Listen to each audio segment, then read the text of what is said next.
Hey, what's up, everyone? Welcome to a very special edition of Danse Macabre Actual Play Live. We got another streaming game with another crew to celebrate the release of the game on Kickstarter, the launch. We're here with the creator, as always, Christopher Pickett. And today's special crew is, and we'll probably say this a number of times, and we'll do some shout outs throughout the show, but just three of the hardworking folks over at Kickstarter who are part of Kickstarter United, the union of workers who actually make Kickstarter run, which does support pretty much the whole tabletop industry. Let's be real. Yeah, So pretty much. yeah, yeah. So we love working with Kickstarter, and we support workers everywhere who are on strike against management and making very reasonable requests. And we think this is a good platform to mostly have fun, play a game about fighting mutant zombies in an apocalypse, but also maybe learn a little about organizing and what Kickstarter employees are up to along the way. So, with that, I think we're gonna kind of dive right into the game, and then when your character comes up, please also introduce yourself. And it's a great time. It's always a good time to plug Kickstarter United and the Strike Fund, which you can access via the QR code in the top of the screen. So you can use that QR code to get to the GoFundMe. I will also put it in the chat, and we'd really appreciate it if anyone watches this, the next day. If you can spare a little cash, whatever you got to help our fellow proles or our fellow workers, continue their strike.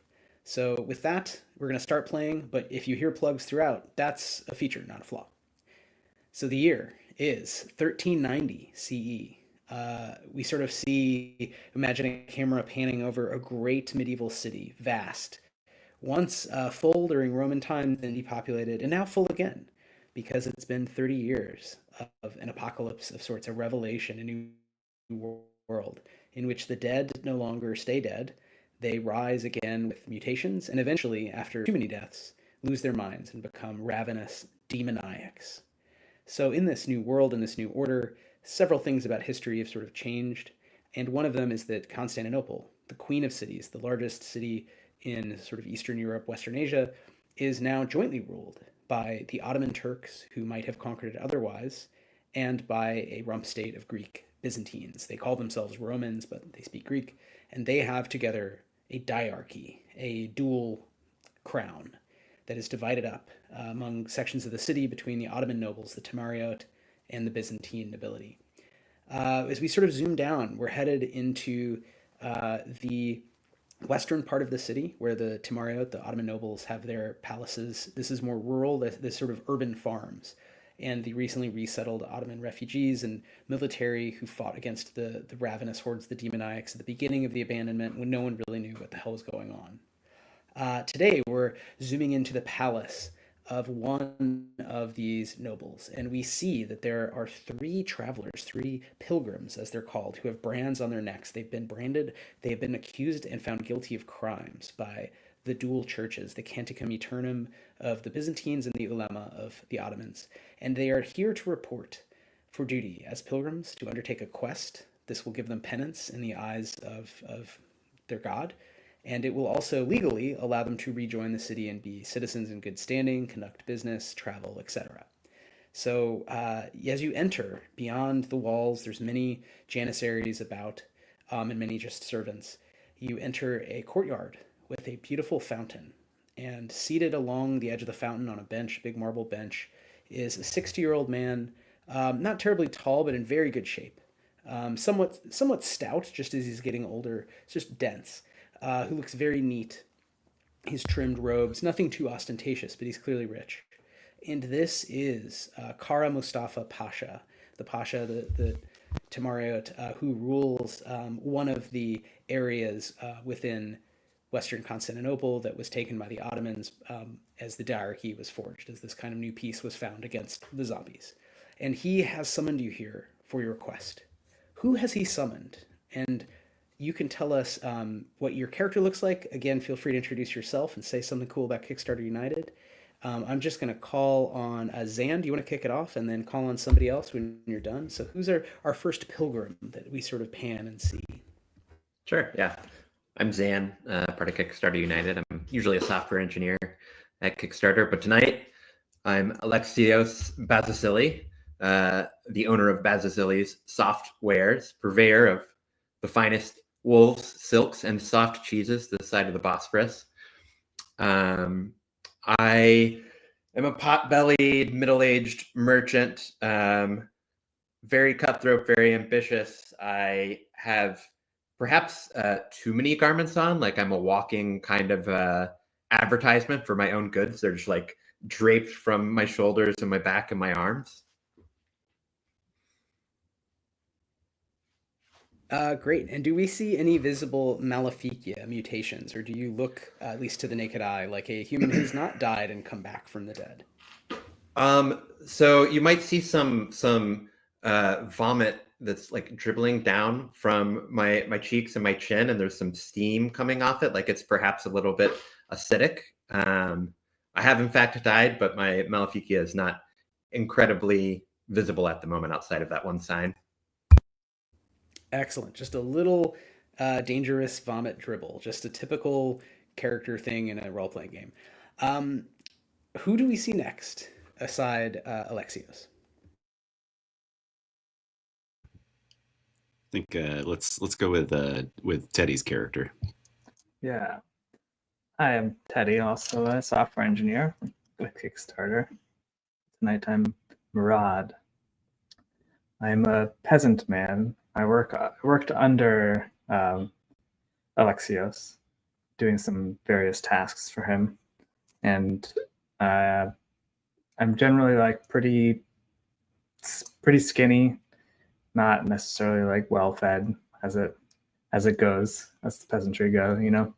And on top of that, I'm also very like tall. I have extra long legs, as it were, and very skinny from that perspective. So capable of moving pretty quickly.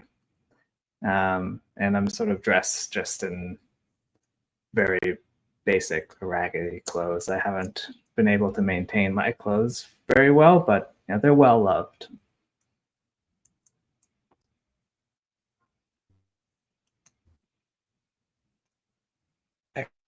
Excellent. So well-loved clothes. And I think that leaves the Pasha.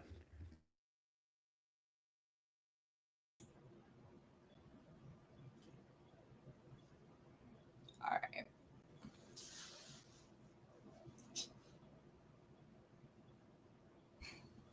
Shuba, are you Oh, sorry. are you able to jump in at this moment? Yes. I am playing Zahira, who is a scholar who was exiled from the University of Paris, originally from North Africa, but made her way to the university, where she was, you know, on her way to becoming a renowned scholar. And then the zombie apocalypse happened, and she kind of became obsessed with like studying zombies. And, you know, the best way to study a zombie is by trying to make a zombie from a dead body. So she was it wasn't just her, there was a team of us who tried to, you know, just take some bodies to turn them into zombies, or just to see how zombies are made and how we can fight them and how we can, you know, like cure zombieism. It's a noble cause. But apparently it's heresy to mess around with dead bodies. So she was exiled and had to like hide in shame. But she found herself working for Alexios for Basili Softwares because, you know, Alexios doesn't ask many questions. He's just like, I don't ask him questions. He doesn't ask me questions. It all works out. Zahira has like kind of like long, tangled, crazy hair, sunken in eyes, bit of like a sort of like Baba Yaga kind of look, long cloak. And for the Maleficia, if sometimes the cloak moves in just the right way where you can maybe see talons instead of feet, but then you're like, did I just see that? So you're kind of not sure what you saw, but potentially has talons for feet. Very Baba Yaga, potentially Baba Yaga. We love it. Yes. So sort of a witchy like company doctor. Yeah. And we don't know exactly Murad's role. There's a fourth pilgrim with you. So who is accompanying Alexios, Murad, and Zahira to meet the Pasha? Yeah. Hey, what's up, everybody? My name is Christopher Pickett. I am the creator of Danse Macabre Medieval Horror Role-Playing, which is currently funding on Kickstarter. And yeah, before we jump in, thank you all for being here. Really appreciate you coming on to play. I think it's going to be a good time. But standing, I think, kind of behind Alexios, giving him a little bit of side eye, standing next to Murad, you see a wizened, older peasant, very clearly a peasant from his dress. He's kind of stooping over, holding himself up using a spetum, a kind of forked spear, somewhat as a cane, holding up his weight as he stoops forward. And I think the first thing that you would notice about this fellow, whose name is Palladios the Elder, the first thing that you would notice is that he's completely shirtless. You can just see like his ribs. I think much like Murad, very skinny, very underfed, as the peasantry goes in times of apocalypse. So yeah, you can see his ribs. You can see like the bones of his spine kind of sticking out from his back. All of that fun stuff. And as he stoops over, you see that like right along his stomach, right where it kind of folds, there is actually like a large, somewhat underdeveloped mouth that every now and then kind of gurgles and grumbles and grinds its own teeth, kind of independent of whatever Palladios himself is doing. He also has these extremely large ears that look like they're kind of halfway between an old man's human ears and those of a bat. So if you imagine kind of sticking out Count Orlok style, but he's got the big drooping lobes of a much older man.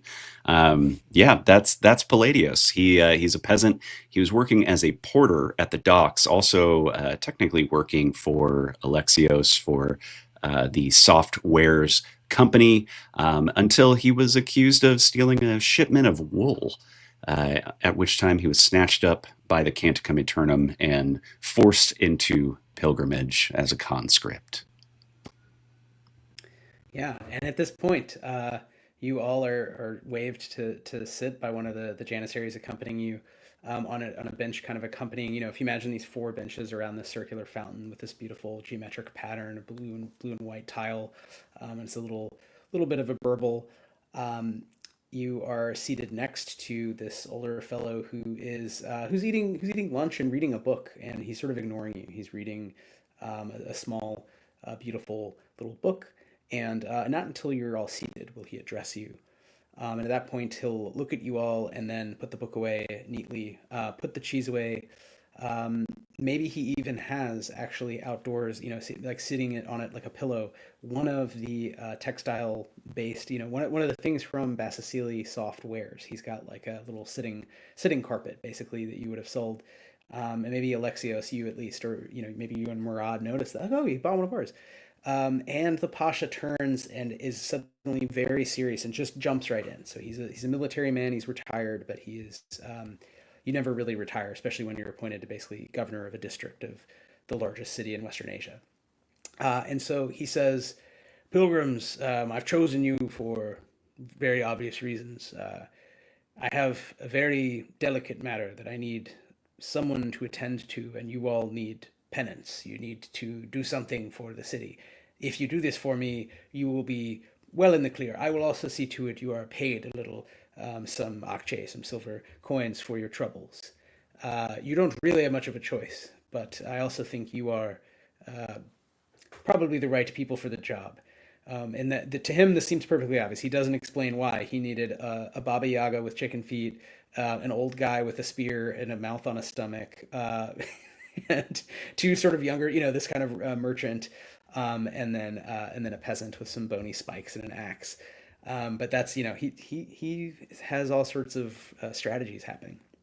So he explains recently some of his exploratores, his spies, have reported that there is a plot to overthrow the diarchy of Constantinople and replace it with a group of rich foreigners, Italians. And he is worried that this is basically what at least some members of the powerful Factiones Guild, which is the kind of biggest meta guild, it's the biggest trade organization, really wants. And he wants you to investigate a specific leader within the Factiones, and see if indeed this person is trying to foment rebellion, or if something else is happening. He wants proof either way. This is not the leader of the factiones, whom he does not think is involved. This is essentially the vice president of the guild, a rich and eccentric Venetian merchant named Girardino di Zorzi. And Girardino is a recluse, does not have a staff of servants, which is very odd for a rich medieval person. He's a minor noble who's made a lot of money in the shakeup of the apocalypse, the abandonment. And now he lives on the north shore of the Forden Quarter. So you're in the southwest of the city, and you need to be sort of in the northeast. And he lives in an old, squat, large, kind of crumbling early Greek Byzantine manor that has been partially remade into an Italian palazzo. So you are to basically work your way into the palazzo however you can and figure out, is Girardino di Zorzi trying to bring in an army of Venetians secretly to overthrow the Paramoni, the guards of the Byzantines, and the Janissaries of the Ottomans? Either way, you're to report back to the Pasha and only the Pasha. And this is something that's very urgent and very important. So he's entrusting you with the fate potentially of Constantinople. Why is he sending in 4 mutants? This is not a task. You can't just send soldiers. They will be spotted. You have to send in ordinary folk and ordinary merchants who sell ordinary useful things, soft things. Well, everybody likes soft things, right? Who doesn't like to sit on soft things, put soft things on them, eat soft things? So despite the specialty nature of your guild, he trusts that you will be able to do the job. So do you understand? Do you have any questions? Yeah, I think Palladius will kind of nod sagely and say, yes, everybody loves the application of soft wares. Indeed. My greatness, I can't help but admire the fine sitting cushion you have below you. I do have one question about this merchant from the Fasciones. What is he a purveyor of? What does he sell? Good question. This is one of the interesting things. The Factiones have their hands in everything coming into and out of Constantinople. They've managed to put us in a position where both my liege, the Sultan, as well as the Emperor must essentially work with them. And they've been efficient and fair, more or less. So we don't have a problem per se with the Factiones. We don't have a problem with organized labor. We have a problem, however, with this eccentric Italian who may be bringing in spies to foment sedition. And in fact, lately he has moved away from the typical work of the Factiones, large shipments of raw materials coming in, some finished goods from the Western Mediterranean, many different spices from the Mamluk world, and of course from the great Silk Road that connects us with the greatness of Asia. However, he has now worked on becoming, he's gained a new title actually at court with the Byzantines, which is only appointed to him. There's a lot of these titles. It's almost like one day they will look back and use Byzantine as an adjective to describe an unnecessarily complex and badly run organization. Anyway, he is now an ultra mysticos. He is a secretary to the emperor in matters of the arcane. And he believes, which is why Zahira, right? That is your name, Pilgrim? That is why you have been invited. He believes that he has some special knowledge about demoniacs and the abandonment. Generally, people who say this tend to be drunk heretics, but we shall see. You will make your evaluation. Is this person a spy, a drunk, a heretic? There could be a diagram, and one day we will call it, I don't know, a Mustafa Pasha diagram that describes when different things intersect. Yes. Perhaps with multiple circles. Oh, yes. I don't know. We'll make something better than a circle, but we'll workshop. We'll figure something out. Yes. All right. With that, so I think mechanically, if you have other things, if you think there are secrets, you could. This would be a time for a first roll. You can always roll insight. So you have 4 scores in Danse Macabre, and one of them, insight, represents your sort of intuition and logic. Maybe you know a fact about the situation. You could also try to convince him of something and get something out of him through fervor. You will get slightly different results, and he is going to oppose you, and he has different scores. So depending what you roll, I will roll a die and tell you what he says. If you're like what's really going on here, or give me the coolest sword you have, or whatever you want. So does anyone want to do anything mechanically before we just jump to you're on the road? I'm a bit suspicious of his intentions and his justification for not using soldiers. Like perhaps he thinks we're dispensable and that's really the reason he's sending us. So I'd like to roll insight to see if I can parse out whether there are secret intentions here that he's not telling us. Yeah, please roll insight. That's a great use.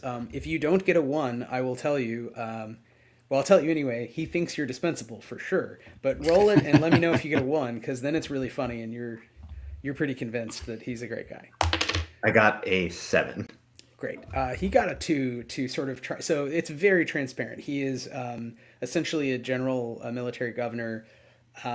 He's killed a lot of people, and hey, zombie apocalypse should happen. So he's sure that you are extremely dispensable.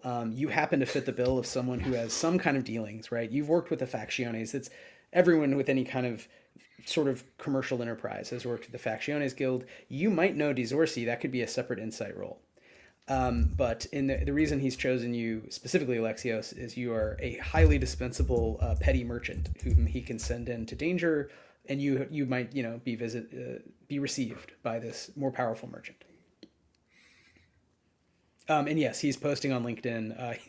Medieval need dispensable pet. That's basically what he did. He went to the church and said, "Who is accused of crimes? I will buy their quest, their pilgrimage, and then I will send them on what I want."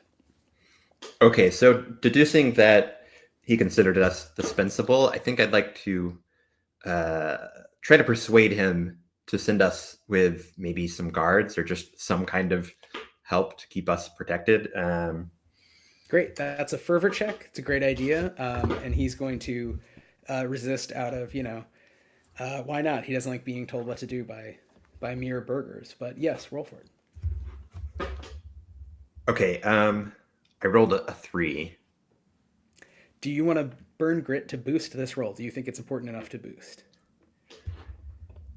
Yes, I will add an additional, it was 3, 6, or 9, is that correct? 3, 6, or 9 for a +3, +6, +9 bonus. Okay. I think I'm going to burn 3. I'll burn 3 grit. So let me add another 3-sided. Oh. Sorry, the digital dice roller I'm using does not have, you know what? I'm going to go ahead and burn 6 because it has You're good. So the total would be. So my 9 total is 7. It's just a flat 3. I thought I had to roll a 3-sided die. No, it's a you flat. rolled and got a 3, right? So you burned 6, you got a 9 total. He got a 3, so a 6 is a success, and you beat him, and a 9 is a great success. So I'm going to say in this case, he sees the wisdom in what you're saying, Alexios, and he sends a whole squadron of Janissaries, who's a bunch of elite warriors. Oh yeah. However, he instructs them they're not to do anything. I mean, this could start a war, right, among the factions of Constantinople. This could start a war with the Greeks. It could sunder the diarchy, which is the opposite of what he wants. And he could start a war with Venice, a powerful foreign, the biggest navy basically in the Med. So he says they're not allowed to do anything unless you can sort of, prove it to them. So if something really wild happens, they will immediately rush in. This was actually really smart thinking, Zan. If you had gone without them and then you yelled for help, you're in a big empty place full of poor people who also run away from monsters. But these guys are they'll come in. Great. My greatness, I'm deep, eternally grateful. Go ahead. Yeah, go ahead. Nice. Yeah, no. I was going to say, I think, the threat of a looming civil war sends Palladios back. He starts having flashbacks. This is a much older man. Like, he was alive before the abandonment hit. And he is having a moment where he's remembering the third Palaiologan civil war that tore Constantinople apart. And I don't think that he would say anything, but he's just sitting in the back, shaking his head and just muttering. He's like, "This is a terrible idea. We're going to start it all up again."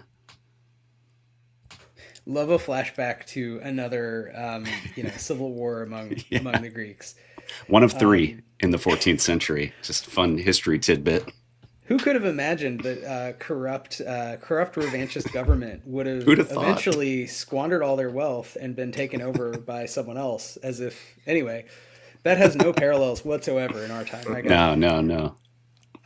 Any thoughts, Teddy or Shuba, from Murad or Zahira, or do we want to cut to you're headed out? I think the other piece of information Murad would be curious about is other property, or possibly like Ooh. if he is like,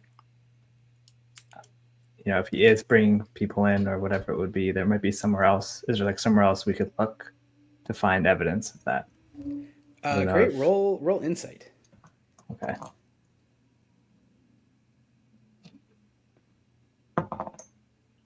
I got a 5.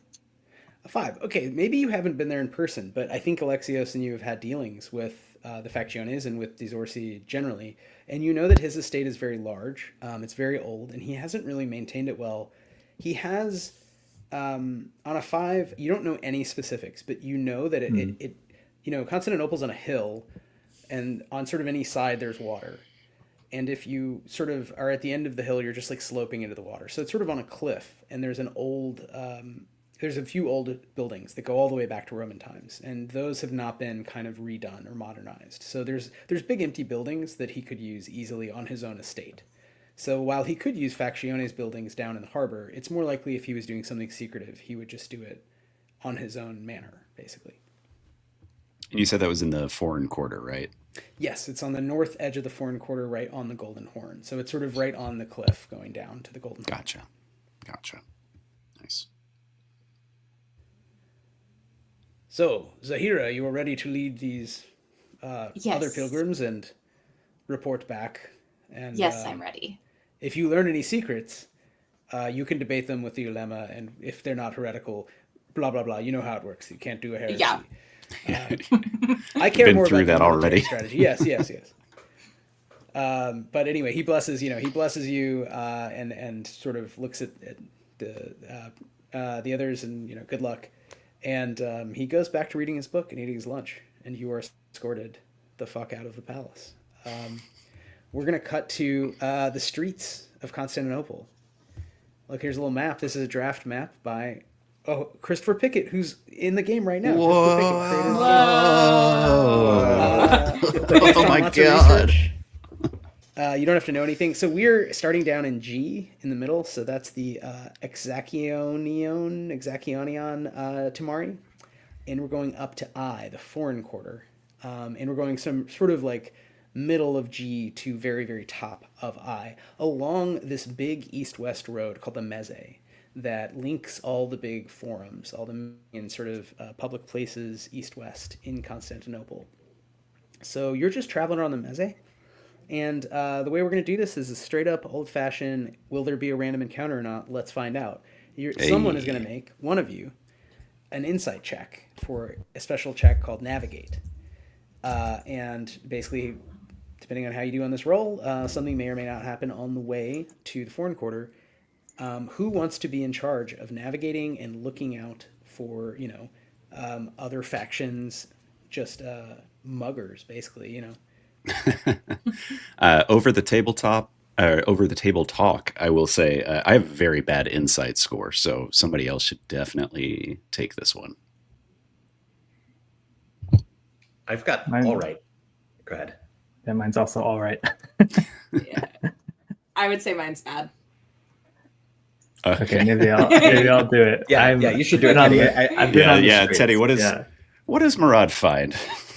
I've been on the streets, so All right. Well, you can roll, you can burn grit, but let us know what you get. You're looking for a 6 or higher, and then basically nothing bad happens. I got a 4.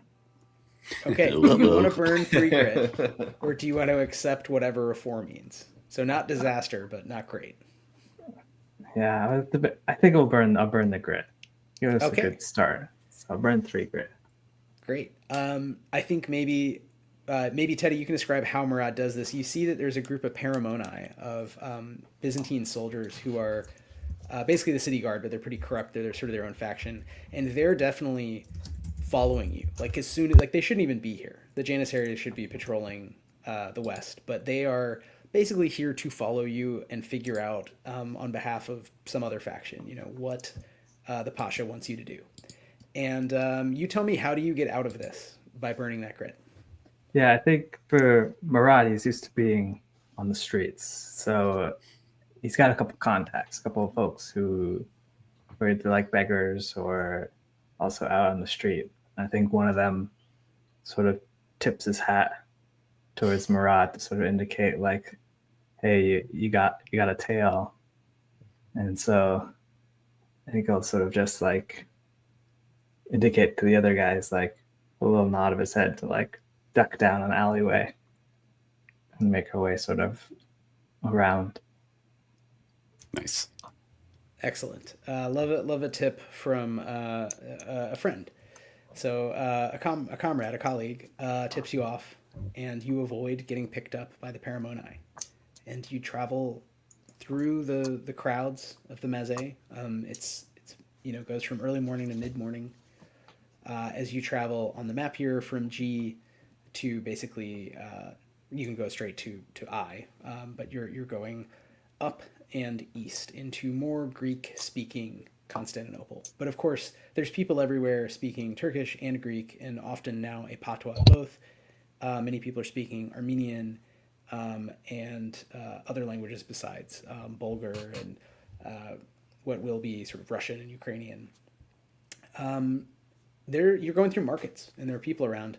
Does anyone want to say anything about how your characters feel as you travel into, possible danger, uncertain sort of area? Anything you guys would talk about amongst yourselves? Yeah, yeah. I think Palladios, you hear his stomach growl, which is not the sound of hunger, but just the sound of him trying to get attention. And he kind of turns as they're walking to the other pilgrims and says, What's our plan here? We can't just walk up to a manor and expect to be let in. We need to have a story. We need a cover. My time as an alleged thief has taught me anything. It's that you have to get your story straight before you go in. What are we thinking here?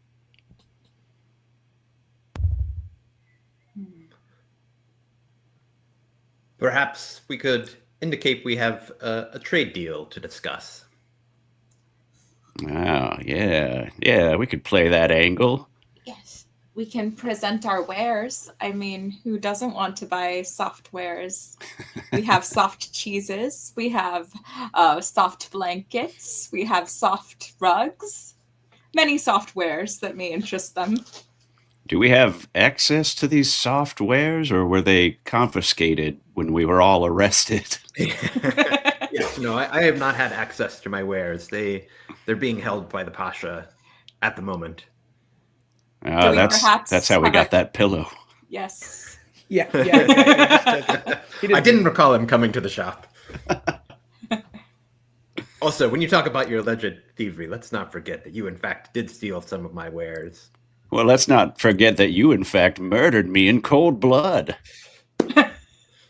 And then we were both arrested at the same time. Seems fair to me. Yeah, it's water under the bridge. Yeah. Maybe some table talk. Do we have any money? My character does not. I spent all of my Canticum allotted writ of credit on a shield and a spear. Okay. So I'm broke. That would be in our inventory slot. Yeah, it would right? list Okay. SP, silver pence. So in this setting, Acche in France, they had just came out with the franc right when the zombie apocalypse happened. So we just roll with it. They're still making francs. So depending on the setting, everyone used pretty much around the world at the time the same type of little silver penny. So it's character creation. You're a pilgrim, so even if you used to have some money, right now, as you said, you have no access to anything except what's on your sheet. You kind of go into like OSR mode, right? So Gotcha. you're like, you have whatever's on your sheet, that's it. So if you have some silver pence left over from character creation, it says whatever number with SP. Maybe at home you have more money, but you're not like allowed to use it until you do the quest. So if you have money on you, yeah, you can bribe people, buy Okay. stuff. Otherwise, no, you would have to bargain, steal, beg. Okay. Ask nicely. Table talk. So like, how much is like, what is the value of a silver pence? Like, how much would be considered a good bribe? I think I don't know. That's a great question, Chris. I mean, like one silver pence gets you like a good meal or It's- something. So I think I like mean, 10 silver yeah. pence is a lot, right? Yeah, it's literally like a silver penny, right? So it's Gotcha. basically equivalent to a penny, but because we hadn't had the inflation that we're seeing in 2025, yeah, you can like get a decent meal for one SP. There's like some goods that you can buy for just a penny. But there's also the opportunity, it's written into the game, that even if you don't have currency on you, if you have like items in your inventory that you're willing to trade or to barter with, you can basically like trade in kind Yeah. with them. So like on my sheet, I have a dagger that we all start with, which I assure you I will not be using. So we could try to get like, I don't know, like 5 SP for a nice quality Quillen dagger. Always an option. Yeah, I love that. Yeah, you can always trade. Trade was very common. Yes. And you're in, as you pass through the major sort of squares, the major forums of Constantinople, you are in places where you could stop and like start haggling. Mechanically, we could roll fervor, or if you want to just trade like 1-to-1, you can just, basically trade in your dagger for the money. If you just want to stock up on cheeses, you could just buy a lot of cheese. Mechanically, no effect, but I love cheese, so I bring it up pretty much every adventure. That is true. I can attest to that. Sorry, Chris. All right, let me know I like if anybody wants to, do a thing. You can also retcon if it's small enough. Like, I think I would have bought like one extra poultice, right? We have like poultices, salves, elixirs, so different kinds of medieval herbal decoctions that fill either health, grit, or pool, which means you can assign it to either health or grit. So really useful. Cool. But in terms of the flow of points, it's very hard to recover a lot of health or grit quickly. There was no modern medicine, so you get stabbed a bunch. You can like regain a little, and then you're just in pain. So it is sort of a bit of a dangerous situation type game by design. So let me know if you want to buy anything. Otherwise, we can jump to, you arrive at Palazzo di Zorzi in the Foreign Quarter. I think if we're gonna impress this factionist vice president, I should probably have a shirt on. But I will warn you, my stomach mouth will chew it up probably by the time we get there. I'm not sure if our meager possessions will barter enough for us to have goods that would impress this leader of the facciones. I have 50 silver pence. Whoa. Don't ask me how I got it. Don't ask me how I got it. Big spender. No questions here. Don't ask. No questions. I'm not proud of it. Looks like our midday meals on Zahira. Don't ask me how I got it. That's the one catch. I think Palladios, if we're moving through a forum, if we're moving through a market, I think Palladios will like stop at probably like the dingiest looking, tailor or clothier or whatever, to try to like give his dagger in exchange for like, I don't know, like a flax shirt, like a linen shirt or something like that, if that's possible.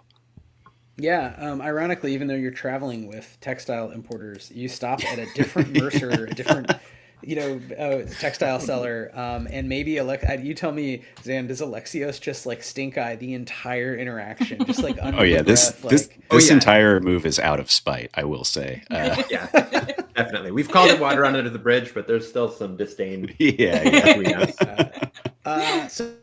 Palladios, you have a fine.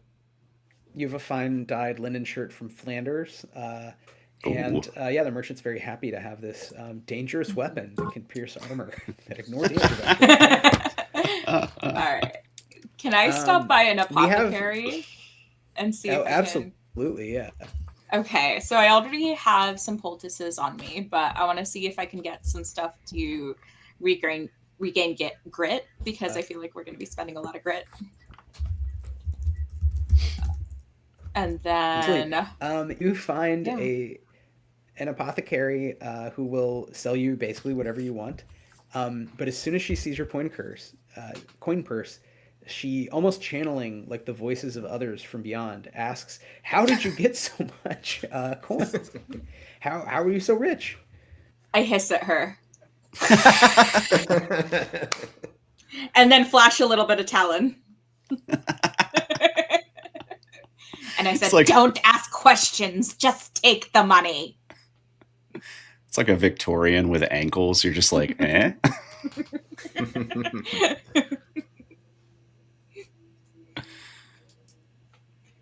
Then you will get more stuff, basically. Okay. I'm going to give her very low vitality, but high fervor. All right.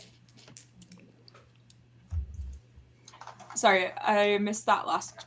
I missed like 2 seconds of what you just said. Yeah, I think you cut out for a second. Yeah. If you could roll vitality plus fervor, you're intimidating her by showing off your Maleficium and kind of hissing, and then she's going to roll the same, and whoever gets the better result, you win ties. You would get a discount. Otherwise, she's going to charge more. So my vitality plus my fervor, so that's D10 plus D8.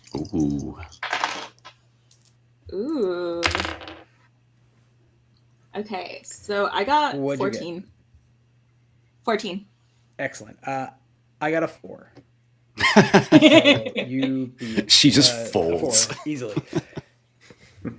So starts she'll take crying. essentially any amount of money. I mean, if you give her 5 silver, she will give you a good. She'll give you a good deal, basically. Okay, I will give her 5 silver.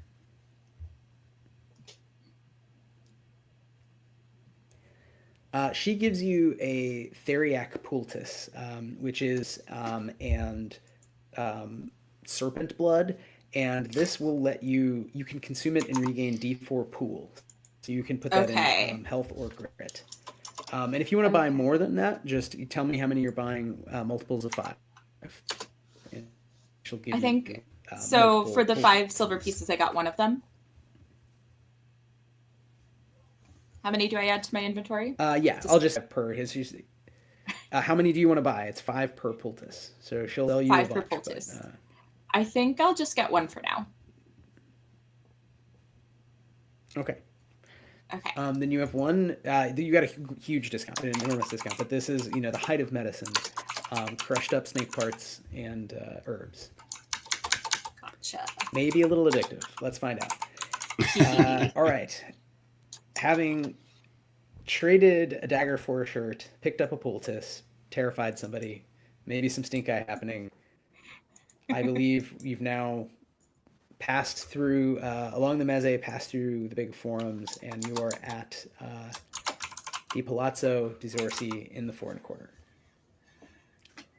So, as you approach, you see that this area looked a little different. So the heart of Constantinople, in the center where everyone's out all the time, there's a lot of mingling, it's very dense, is generally very poor, other than the very well-guarded warehouses of various sort of merchants and very sort of political buildings, the basilica of the rulers of the city.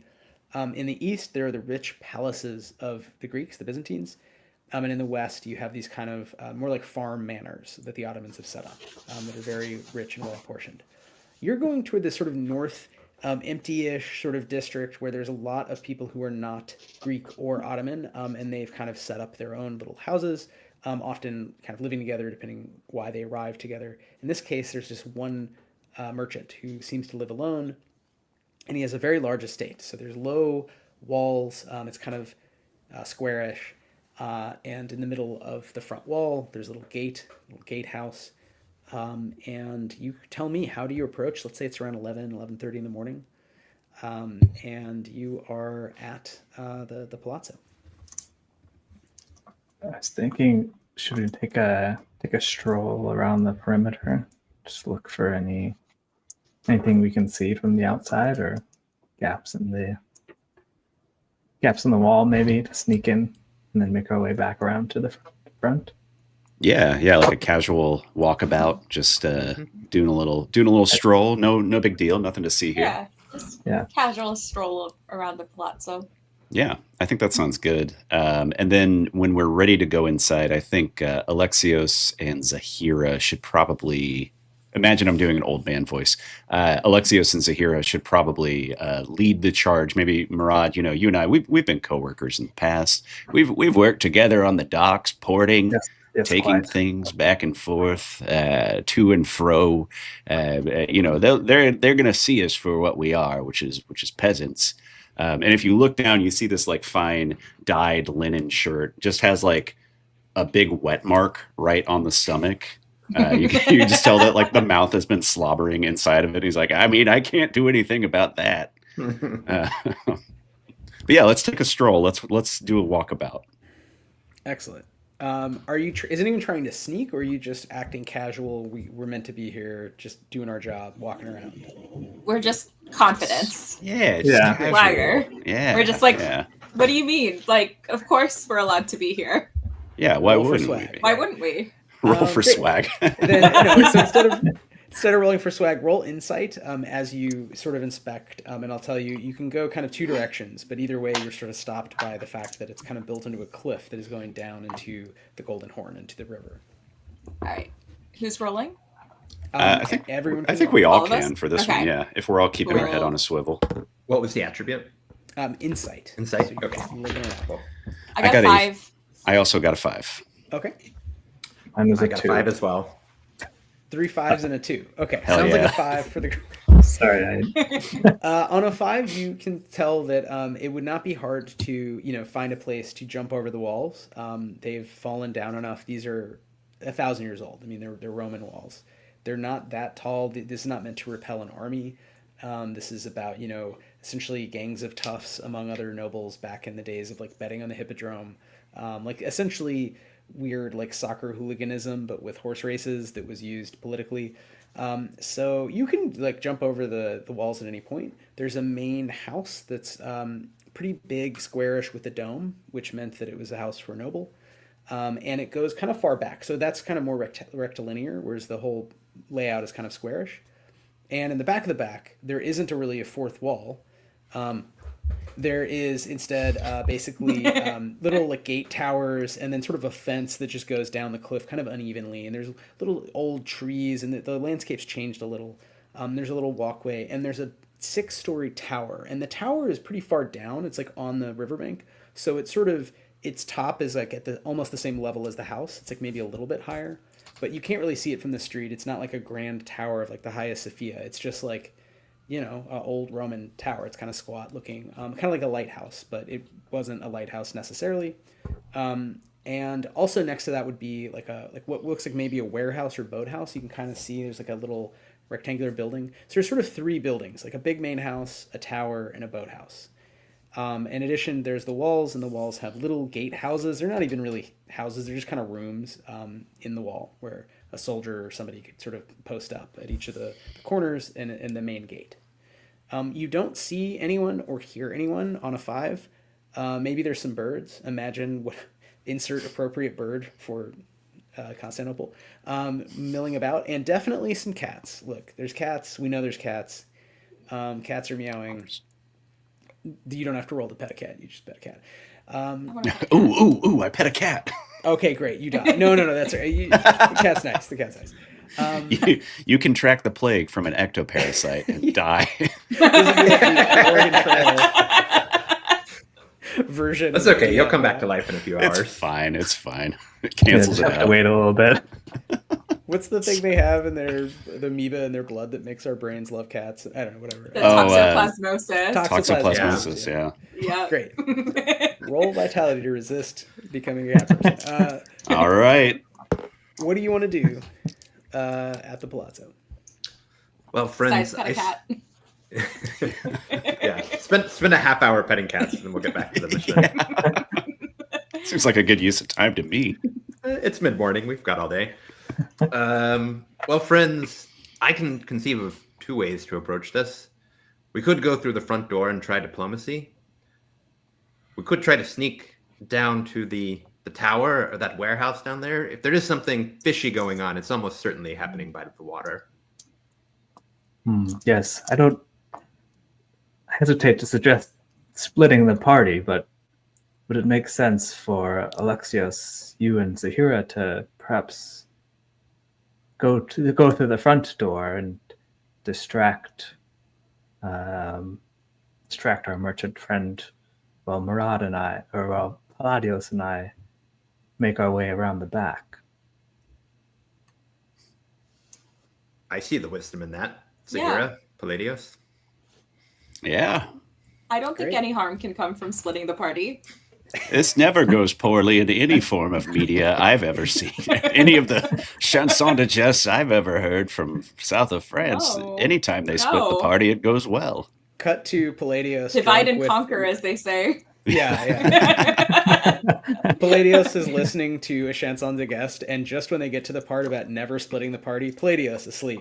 Yeah, Just asleep. just Cut to completely another night. Yeah, night snoring. after night. Different storytellers from the Mali Empire, from Egypt, from India, all telling the same story, never splitting the party. Every single time, Palladios is out before the second act. I have a hard bedtime at 9:30 p.m. I don't know what to tell you. All right, so which is Group A, and where do you want to do first? Do you want to do sneak around or front door? Yeah, I think Murad and Palladios are Group B for sure. So maybe the Okay. logical starting place is to start with start where we start, right? With So, with a bit the of front door. distraction. Yeah. Yeah. Can do. Great. Then Alexios, Zahira, you're going to the front gate and just Yes. just looking out for someone there. You hear what do you do? Do you yell anything? Do you knock? I mean, there's not, there's like a iron gate and a wooden door in little slits. There's like a gatehouse inside the wall where someone can look out and see you. Do we see any guards or anything like that? No, it seems empty, but you can't really see that well. And there could be somebody in there. There's like probably a room beyond you couldn't see through the slit. Do you want to yell, knock, We some other could. thing? Ring the Why don't we doorbell. knock? Yeah. A secret third thing. We sing up to great. them. We serenade them. No. Yeah. We'll knock on the door.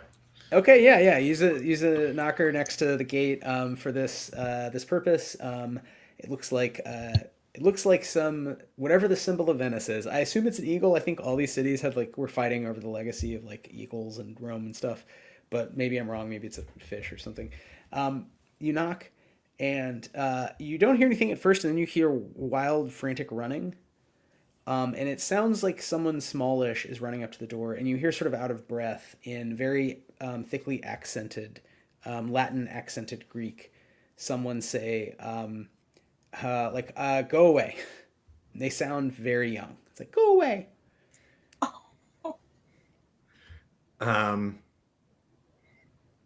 I'll call out to them and say, we have business. We have business with the lord of this estate. Di Ceresi, was that his name? Dizorsi. Dizorsi. I'll put it in the chat. Yeah. Do you you hear what sounds pretty obviously like a child telling you that Dizorsi, Master Dizorsi, is not seeing anyone today or just in general?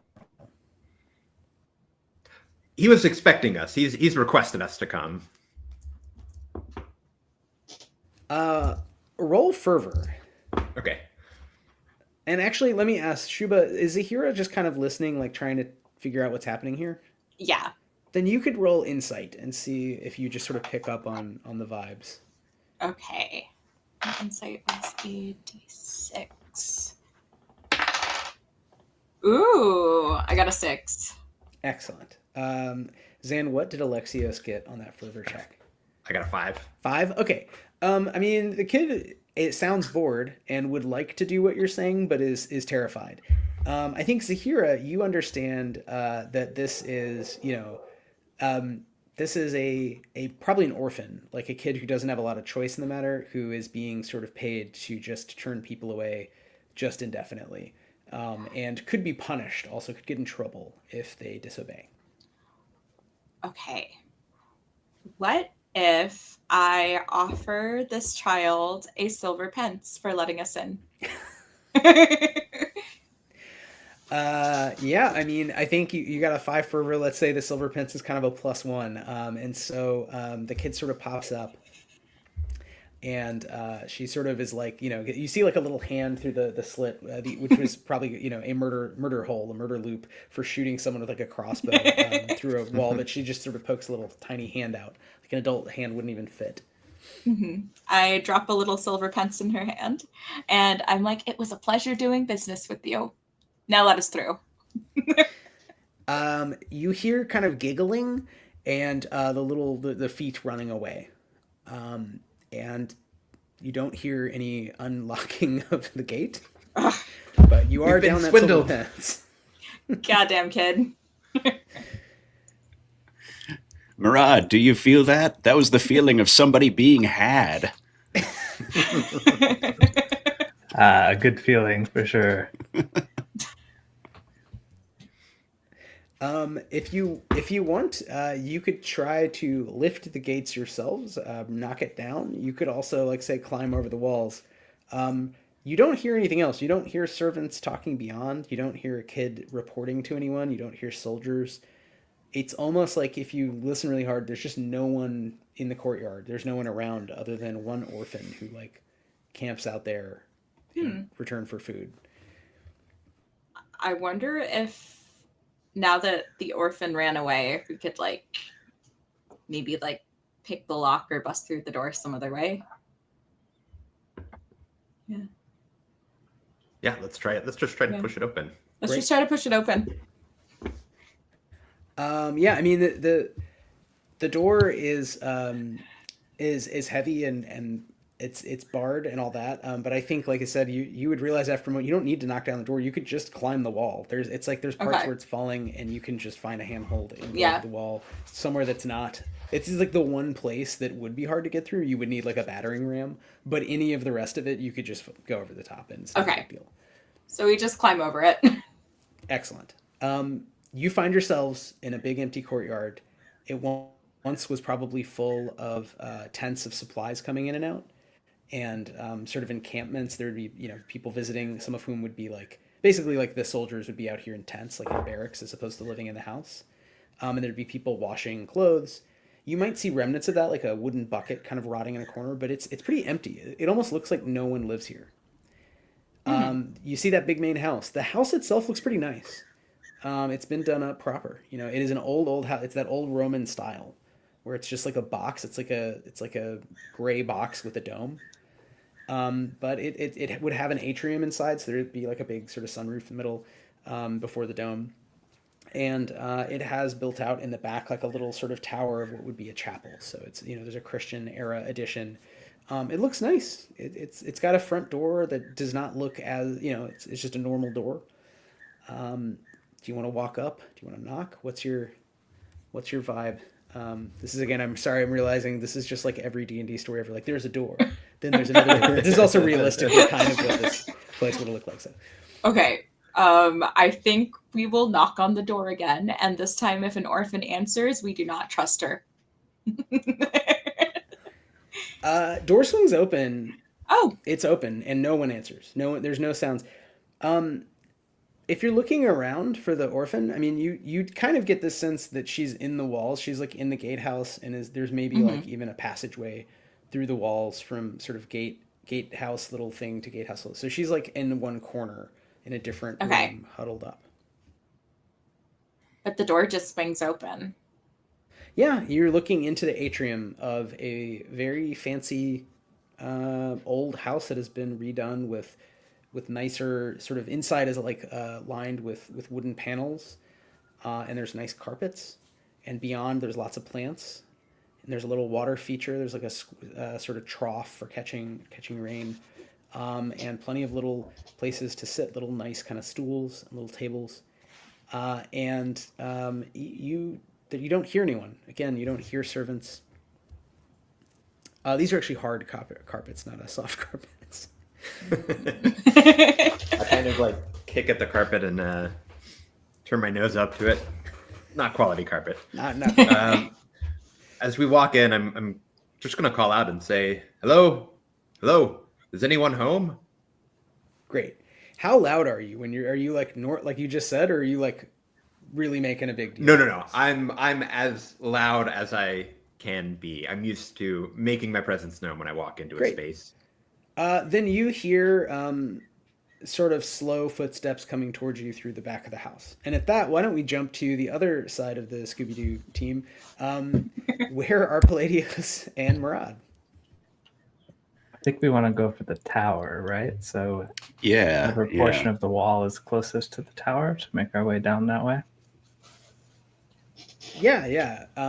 Probably marginally closer to the north sort of fence. So you know when the wall stops being a wall, it's just like a fence down a cliff. You can just hop that, and you're sort of picking your way along kind of uneven ground with little shrubs toward this big old Roman tower. And you said the tower itself is like kind of more on the beach. It's like down the hill a bit. Yeah, it's not much. Yeah, it's like gravelly. Like it's just kind Yeah. of some's muddy, some's gravelly.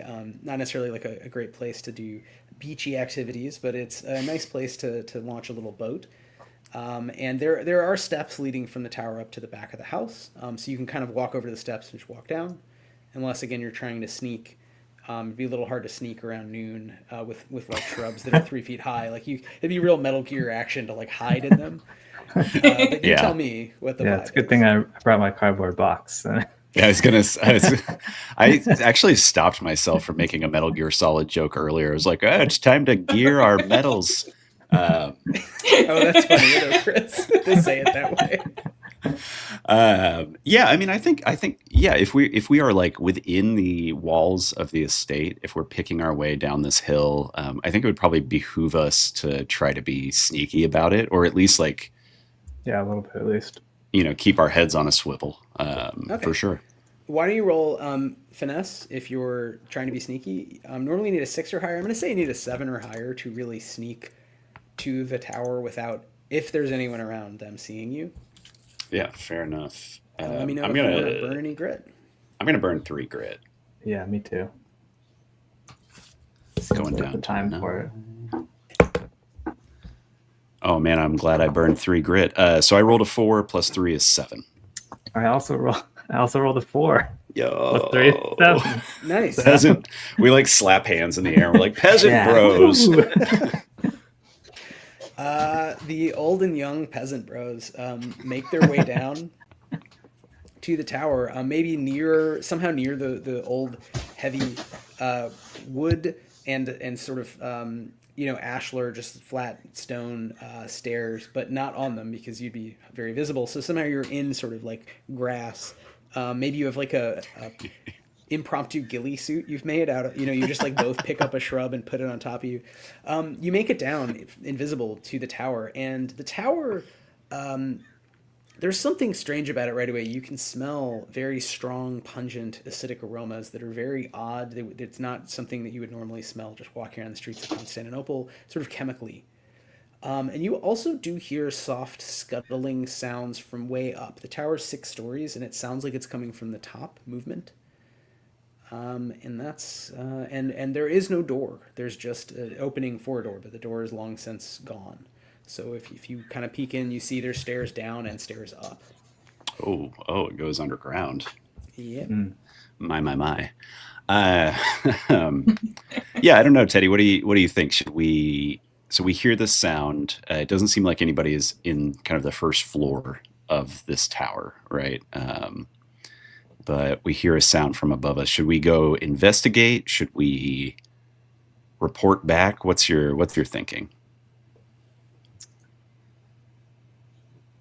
Yeah, I feel like maybe report back. Is there any other scoping we can do? Like if we other windows around the back or anything like that? That I don't want to scale the tower. That seems too risky. But Yeah, you know what? Choose whatever score you want, and they represent very different things. Like vitality is like literally just this weird obnoxious smell. But insight would be the most like I am trying to deduce, what is happening here, and the two of you can roll and let me know. Okay. And this is representing some light searching without going in and without being seen. Gotcha. Well, my vitality is my strongest suit, so Yeah. So it's a choice between vitality or insight, or can we? Yeah, I think so. Okay. I got a Yeah, 9 I think. for vitality, so Whoa. I will also, I guess, roll vitality in this case. 7. 7. You both would know then that whoever lives here is using all kinds of rare substances, alkahests and other reducing, acids and bases, and is doing something medicinal with you also dead bodies. You can smell cadavers, and you can smell sort of alchemical equipment. And you would know that this is of the major branches of alchemy, trying to turn shit into gold that's not gold, and trying to bring back the dead or something closer to option B here. Clearly. Gotcha. Murat, do you remember when that alchemist who was trying to create the elixir of life, when he shipped in all those goods from Crete, and we had to port them at the docks? I don't know. We had to bring them to and fro. This is a similar smell, wouldn't you say? yes, I think quite similar indeed. This lines up with that his claims of perhaps knowing something about the cause of the abandonment, or at least investigating, right? Yeah. Well, I tell you one thing, I don't cotton to necromancy. Maybe we should go back and report to our fellow pilgrims who think they're our betters but aren't. And Yes, maybe quite. we blow this whole operation up. I will say also in a 9, you know that the smell is really strong from the calarium, from the basement, but you also smell this like lighter version of it that's mixed in with more almost like bestial like funk going up. So nine's pretty good result. So y'all sniffers are working just fine. Cut back to A team. Lexios and Zahira, there are people approaching you without saying anything or responding in any way to whatever you say through the palazzo. You're in the atrium. What do you want to do about that fact? Before that, really quickly, Wythe, where are our Janissary escorts? They are behind you and will not go near the Zorsi estate. Like they will be across like catty corner, Gotcha. at the nearest like they find a reason to detain whoever is there, some Armenian family, and they're just drinking tea all day long, pretending to do something. Like they're not allowed legally to intervene unless you have very urgent need and sort of reason. You can't just be Got like, it. there's spooky stuff. Got it. They will not. You'll get in even more trouble. It's stinky back there. You should do something about it. Yeah, exactly.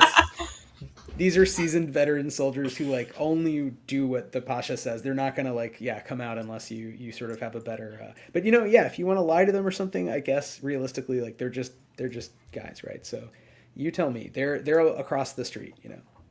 They're all just guys. Yeah, they're all just guys at the end of the day. So the atrium connects the basilica, the lobby, to beyond a main sitting room, which is really the life of this manor, this Byzantine manor, that would be full of like nicer furniture and where a lot of people throughout the day would come and sit. They'd have meals. It'd be the main place that the rich family, so in this case, Dizorsi himself, would sort of hang out. You can kind of see in the shadows. There's kind of a not necessarily a door. There's like a screen from the blocking your line of sight from the atrium in. But you know that someone is going to enter that main room from a room beyond, from the sounds of the footfalls. So do you want to go say hi? Just stand cowering in fright? I think we're gonna walk in like we own the place, right? Yeah. That's why we're the A team going through the front door. We've come to talk business. None of that Excellent. sneaking. Excellent. Roll finesse, actually, both of you, and I'm going to write down these results right here. All right.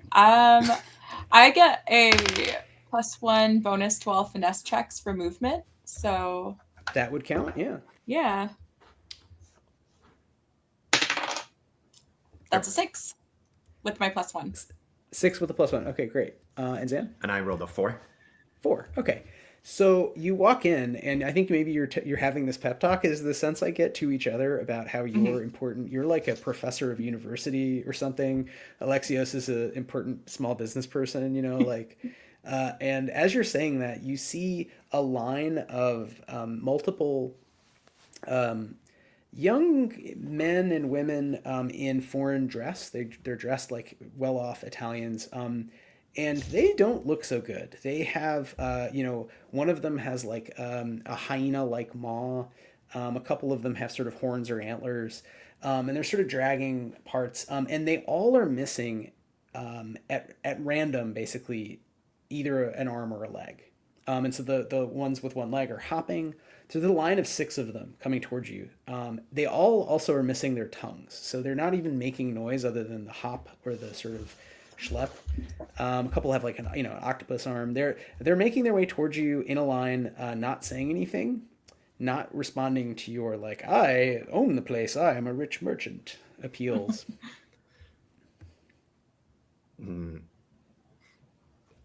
Please stay where you are. We've come to speak with Desorcy. Please stay there. Great. You are getting attacked by a demoniac. So Oh my Alexios, a hyena-jawed, octopus-armed, one-legged Wow. Venetian person rolled a 9 to hit you. So the way this works is you can either take the damage, which I'll roll after, or you can burn 2 finesse to dodge, but you'd have to get a 10 or better. 2 grit to roll 2 grit. finesse to I'm dodge. sorry, yes, Okay. 2 grit to roll finesse. Yeah, so to get a 10 or better on this roll is going to be probably pretty hard.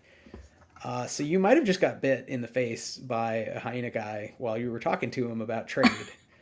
Oh no. I'm trying to see if I have anything on my character that would help me with that roll. I don't.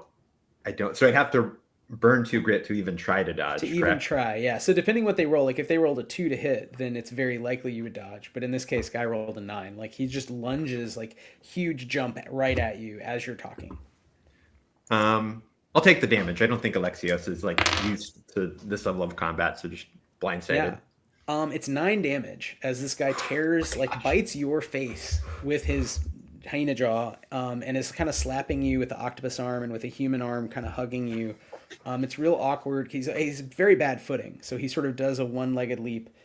And a couple things there. I mean, you take the damage, but how does Alexios feel? And also, what are both of you aware now that maybe these aren't like assistant Venetian merchants or something? These, I mean, anymore, right? These are now something else. Yeah, I mean, I'm blindsided. I'm trying to get my wits about me, but that's also quickly replaced by anger at them not respecting my position as a well-known merchant in town. A merchant of some note. Yes. Well, it's Shuba. It's Zahira's initiative mechanically. Yes. So you get to act next, and then Zan, it'll be Alexius's initiative. So we're in initiative. So we're rolling finesse, and then it'll go back to. I'm going to treat this as a horde, meaning mechanically these 6 people have one shared pool of health and grit that they burn. When they're out of grit, they can't dodge anymore. They always automatically dodge if they can. And when they're out of health, they're dead. So even though they have 6 bodies, they're just kind of like one group of like weird people you have to deal with because they have limited mobility and there's a lot of them. So with that, Shuba, what will Zahira do? Okay. Can I do a recall roll to try to remember like what these demoniac's weaknesses are? Sure. As a free action, roll insight. If you have demonology, you get a bonus. I do. Oh, great. So this is just like, yeah, what's up with these guys? All right. I got a 5 plus 1 is 6. What's up with these guys? On a 6, I'll tell you, these are a couple of things. On a 6, you notice they look like the kind of well-dressed but very much like in shape. Like these are clearly people who are not servants, and they're not ordinary mercenary like guards. Like these are sort of younger, richer people who are here on a mission that would conform with what Pasha had told you about the fact that the Venetians are sort of bringing in spies. Also on a 6, they've all been poisoned, you kind of notice streaks like they've recently been poisoned. You would know from your studies of the body. And in all the cases, the limbs have been sawn off and they've been sewed up. And so that's also something odd that you don't normally see. So a couple strange things. In terms of weaknesses, all you can think is that they've been poisoned, and maybe anything related to further poisoning will slow them down. They all seem a little sluggish due to that. Okay. Cool. So right now I'm standing right next to Alexios, right? I imagine you're like in the doorway of the atrium and just going around this kind of moving screen, and Alexios was just like making a grand entrance, gets jump a bit, and you're like like a step behind. Okay. I am going to try to attack the guy who just attacked Alexios, and I'm going to use my raptor talons.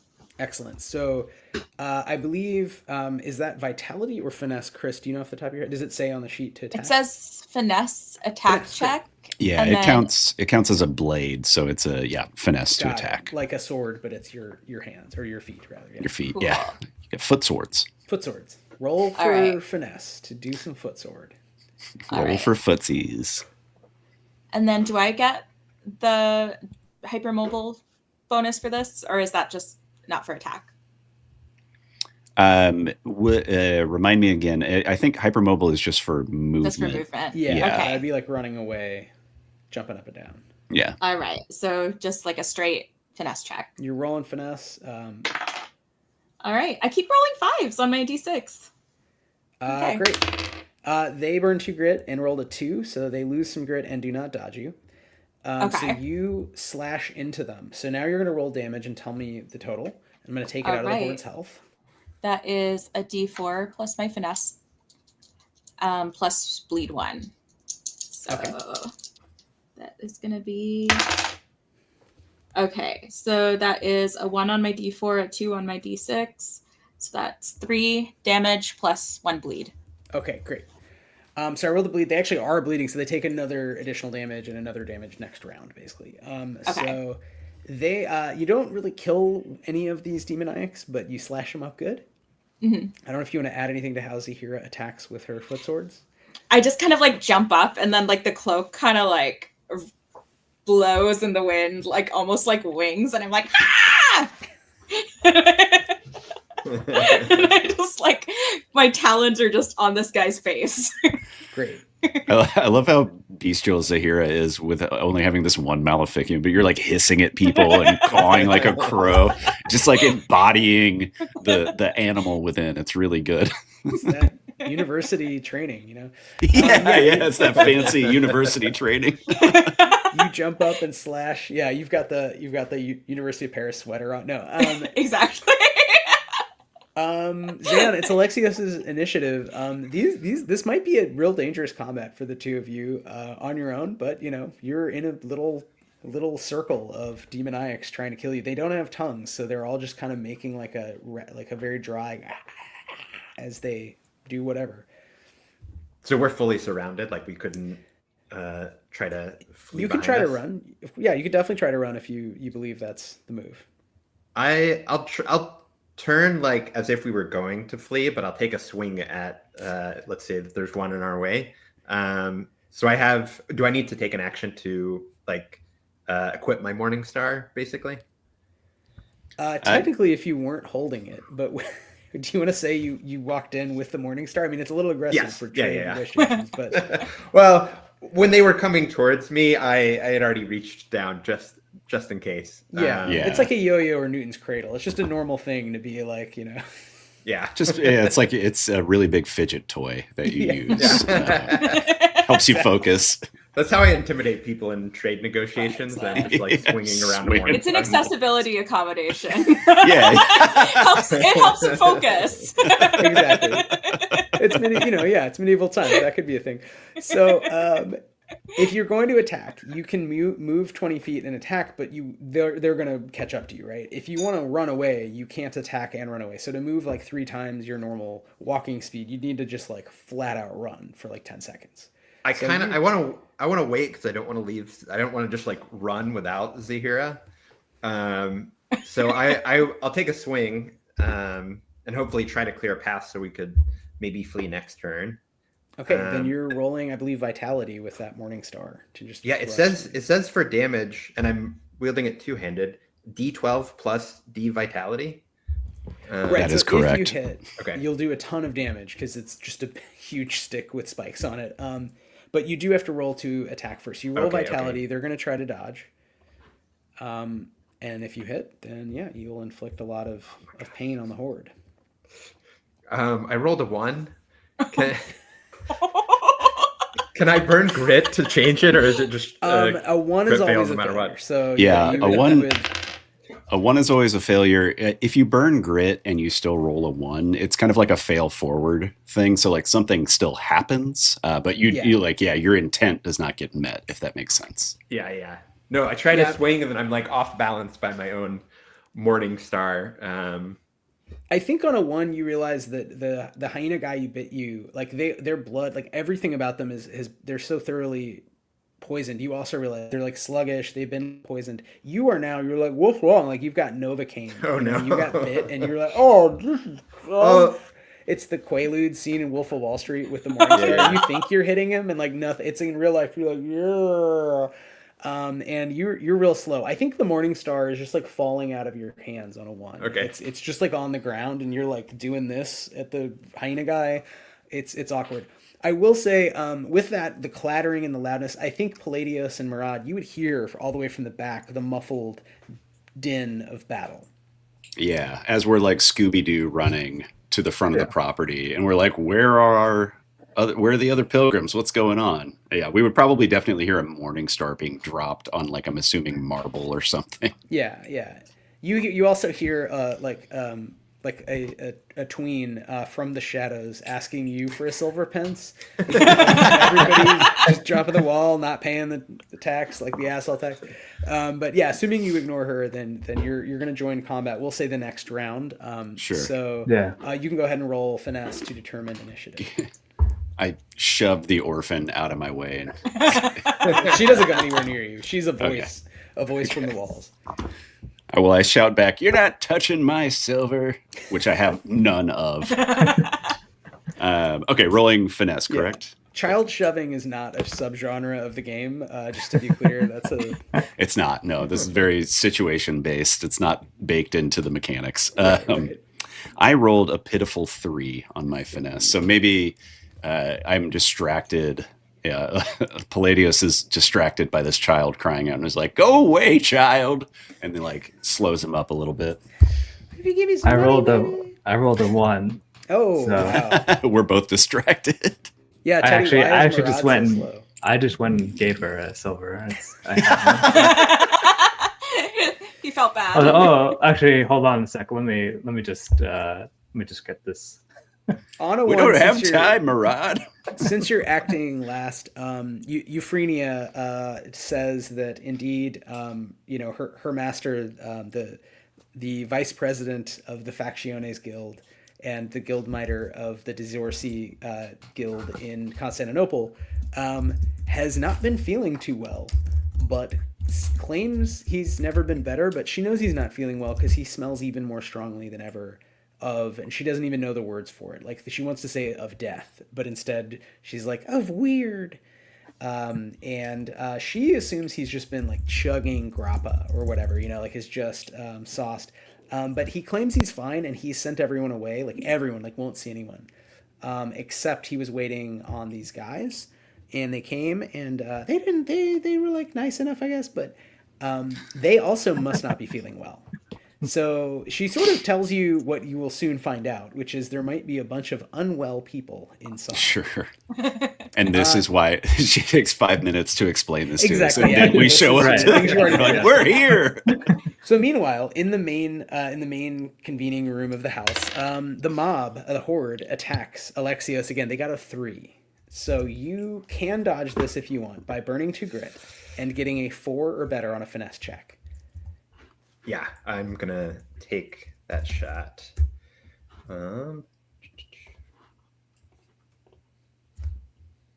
I rolled a 6. Great.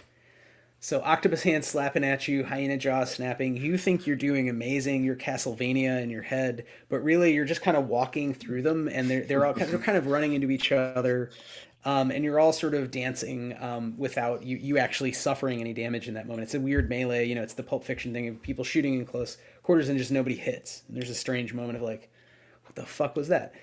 This truly is Wolf of Wall Street, where I'm like, yeah. It's the legend of the poisoned master.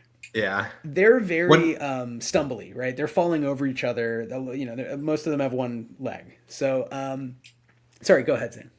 Yeah, one mechanics question. I feel like I remember in the rulebook that it said if I rolled, so like 6 is is my max finesse roll. Yeah. Do I get to regain grit? Is that you get 1 grit back automatically? Okay, yeah. Cool. Thank you. So you feel good. You did something really well there. Shuba, Zahira acts like 1 second later. Like as this is happening, you act. Okay. You took a lot of damage, right, from the guys. Yeah. I can hand you a vital poultice for you to take. Cool. Yeah. Great. So I'm gonna use my action to hand him a vital poultice. Nice. Great. So if you're using your action to do it, then Zan, do you just want to use it right away and regain? Yeah, sure. Yeah. Great. So what does he get for a vital poultice here? That should is be 1d4 pool. Yeah, it's 1d4 health, I think, for the poultice. Oh, for a vital. Yeah, vital. Yeah. Yeah. Yeah. Okay, nice. Great. So you can roll d4 and regain that much health. Cool. As you apply a poultice, you put a patch of herbs on the open wound of your neck as you're being attacked, and again, it throws them off. It's weird. It's like in the middle of a fist fight, putting on like some tiger balm. You're just like, wait a second. So again, you're just doing all kind of weird moves, and they don't know how to react to that. We'll say, a few seconds later, Palladios finally has broken away from the rambling child. Yeah, Palladios is like he's like heaving. He's like, I'm here. What's happening? Through the atrium, you hear signs of scuffle. Maybe the screen is clattering, falling over. Seems like Zahira and Alexios are being attacked. I mean, yeah, I think, hearing that struggle, I think Palladios is going to take his spetum, this big forked spear that he's been carrying around using as a cane. He's going to wield it two-handed. And I think, honestly, the vibe that I'm getting from this character that I made is that he's just going to rush in and try to just assuming that his comrades are in trouble. He's just going to kind of rush in and try to blindly attack this horde coming at him. Roll to hit. Okay. Let's see. It's a finesse. All right. I got a 6. Great. They can't dodge that. So you stab somebody. Stab somebody. All right. So since I'm two-handing this spetum, it's 2d10. It's d10 plus my finesse. Sweet. So that's going to be 17 points of damage. Great. Tell me how you kill your choice, 1 or 2 of these poisoned Venetian spies. Yeah, I think just classic dumb action movie shit. He's running as fast as he can on his little old man legs. He's got the spear out in front of him, just kind of braced against his body, and he just like skewers 2 of them, like just right in a row. Just whoever is standing behind the first person in the mob, right in front of him, and yeah, just kind of like does a nice kebab of demoniacs, and then like rips the spetum free as they fall to the ground. Yeah, Hyena Mouth's octopus arm is like friendly exploring, like with its own neural development that's different from it's just still like kind of alive for a moment, like kind of hugging you, and it slowly slips off as he dies in front of you again. Send these demoniacs to a false death, and they will return with yet more mutations within D4 hours. Acting last, but not least, Murad charges in, sees all of this happening. There's 4 demoniacs attacking Alexios. Palladios has killed a couple. Zahira is there, throwing medicine. I'm a badass. Yeah. I think I would follow Palladios's follow suit. with Palladios and charge in there, sort of taking from my elder. Excellent. What are Wow. you? Take notes, youngin.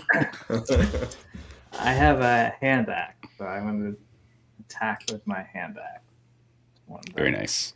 So you're rolling vitality. Yeah.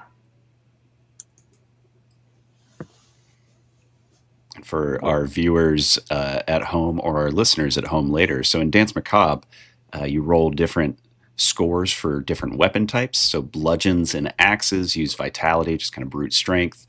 Swords and polearms, or blades and polearms, use finesse. And then ranged weapons use your insight. So it's kind of about your perception more than it is your ability to draw a bow back.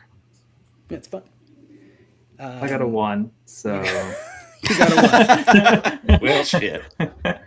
I got a little ahead of myself, perhaps. The dice are not with us in this fight. Yeah, I mean, you definitely hand axe into Palladios. Ow! And maybe Palladios, you block it with the sputum, but you're Maybe. Do you want to say, Palladios, are you going to take damage from this, or are you going to take a disadvantage and no damage? I'll take damage from it. I think, Palladios is like feeling real sure of himself after having kebabbed a couple of demoniacs, not really paying attention to what's happening behind him.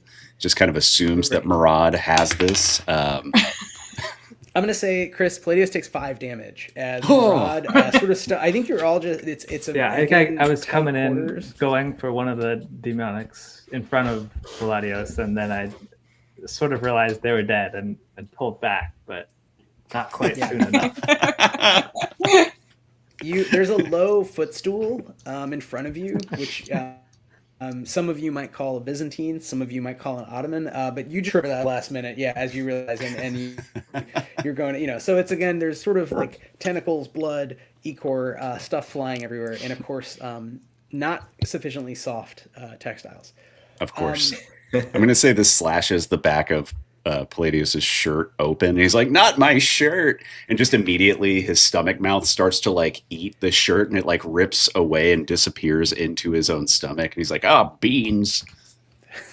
That's a fancy shirt. That's a nice shirt. Chris, the Horde is attacking Palladios. They got a 3 again, so you need to dodge. You need to get a 4 better, or else the Horde that is wheeled on Palladios is able to sort of rip him apart. Yeah, no problem. I'll burn 2 grit, going down to 7. Sun's getting low. I rolled a 1 to dodge. Palladios takes 11 damage. God dang! Is Palladios standing, or is Palladios down? Palladios is still standing, but just like whatever the demoniacs do, I'm assuming they kind of like with that much damage, they're like piling onto him. He's still standing, but like just barely. You can see like his knees are starting to like wobble and knock as he's like trying to maintain his balance, but rapidly failing. No, he's down to 2 health and 7 grit, so it's not looking good. Yeah, there's a young Venetian woman who has a normal mouth and growing out of her face like a dark like stork beak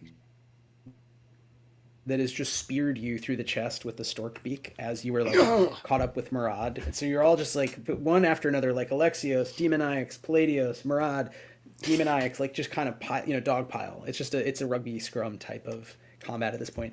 It is Alexios's initiative. No, it is Zahir's initiative. Sorry. All right. I'm gonna go after the Horde with my quarterstaff, which I'm gonna pull out if that's okay. Or would I have needed to have that equipped beforehand?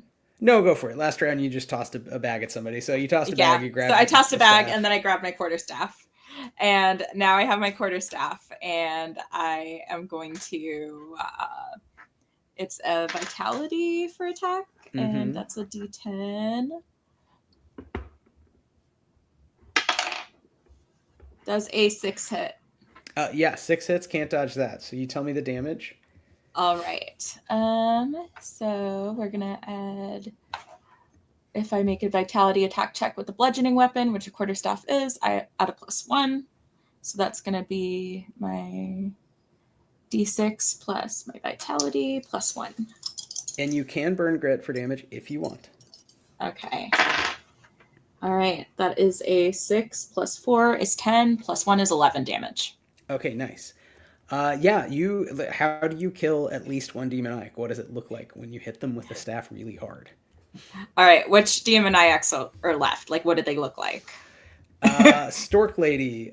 We got a really long guy with 2 long legs but no arms. But has like somehow picked up like there's just a couple knives kind of sticking out of him. That's humdinger. There's a guy with 1 foot, with like bear-like arms, maybe a large cat, maybe hard to tell in the heat of battle. Yeah. And there's one with like a bag over his head, and you can't really see that well with 1 arm, 2 legs, but he's just like a really big, strong guy. And you're not sure what Okay, to do with him. I bonk Baghead like just on the top of his head. I just bonk Great. him on the head. Yeah, you go through this sack, I should say, it's like sack head, Yeah. and realize there's not much head there. It's like part of the head was used too, or removed or whatever. And so you kind of bonk like what the remaining brainstem, and it's just the whole guy just flops over, crashes into the footstool, and is gone, is in false death again. Okay. So the horde is not looking so good. There's 3 poison courtiers left. Mechanically, again, the horde is not doing well, but they will just continue to try to kill you. I mean, they're mutant zombies. Now it is Alexios's initiative, and then it'll be Palladios, and then Murad. So there's 3 of you left. You might be able to finish this and run around. I don't know. Well, I think I'm going to have to double back to pick up my Morning Star, because I think I dropped it with that. That's right. Yeah, that's right. I was planning on fleeing to get the Janissaries, but with the acrobatic dodging and the healing and seeing my companions in trouble, I'm feeling a little more full of myself. So I am going to dash back and pick up my Morning Star. Do I have more action after that, or is that kind of my turn? You lost it on the 1, so technically that would be like taking your action Cool. to go get it out of the scrum. If you want to punch one as you're running as just a freebie, you can Sure. roll vitality to just try to punch one. Yeah. The risk being, and you could roll a 1 on this, but otherwise you could do some damage. Yeah, I'll do that. You come to out of your poison stupor, and you're like, "Oh shit!" And I run back towards it. I rolled a 6. Nice. Punched 1 Okay. on the way. How do I roll damage for? For an unarmed attack, it's going to be a D3 plus your vitality score. Oh, cool. So D3 plus D vitality. Let me know the total. 2. And then my vitality. Wait, do I roll vitality or just Yes, my vitality? yeah. Okay, cool. 5. Great. So 7 total. Oh, no, I'm sorry. It was 5 total. 5 it was total. a 2 Okay, and a great. 3. Yeah. Do you could do? What are we talking? Punching, jump kicks, elbows. What's the? How did business? I like the idea of I'm running past him and just throw a fist out to the side as I pass it. Great, classic. Yeah, I think maybe as Stork is like pulling out of the chest of Palladios, you just punch her real hard in the face, and she just kind of spirals back. Like, what the fuck? You have your Morning Star equipped. You are ready to do business as usual again, which is with a huge metal rod with spikes in it. Chris, Palladios the Elder can act. Okay. Yeah, I mean, Palladios is not. I don't think he feels very well in this moment, having like been axed and then ripped apart by this horde. I think that he is going to try to fall back behind maybe Murad and Zahira. So I think I'm gonna make a flee attempt here. Great. So I will burn 4 grit, which just gives me that good old flee. That's wrong.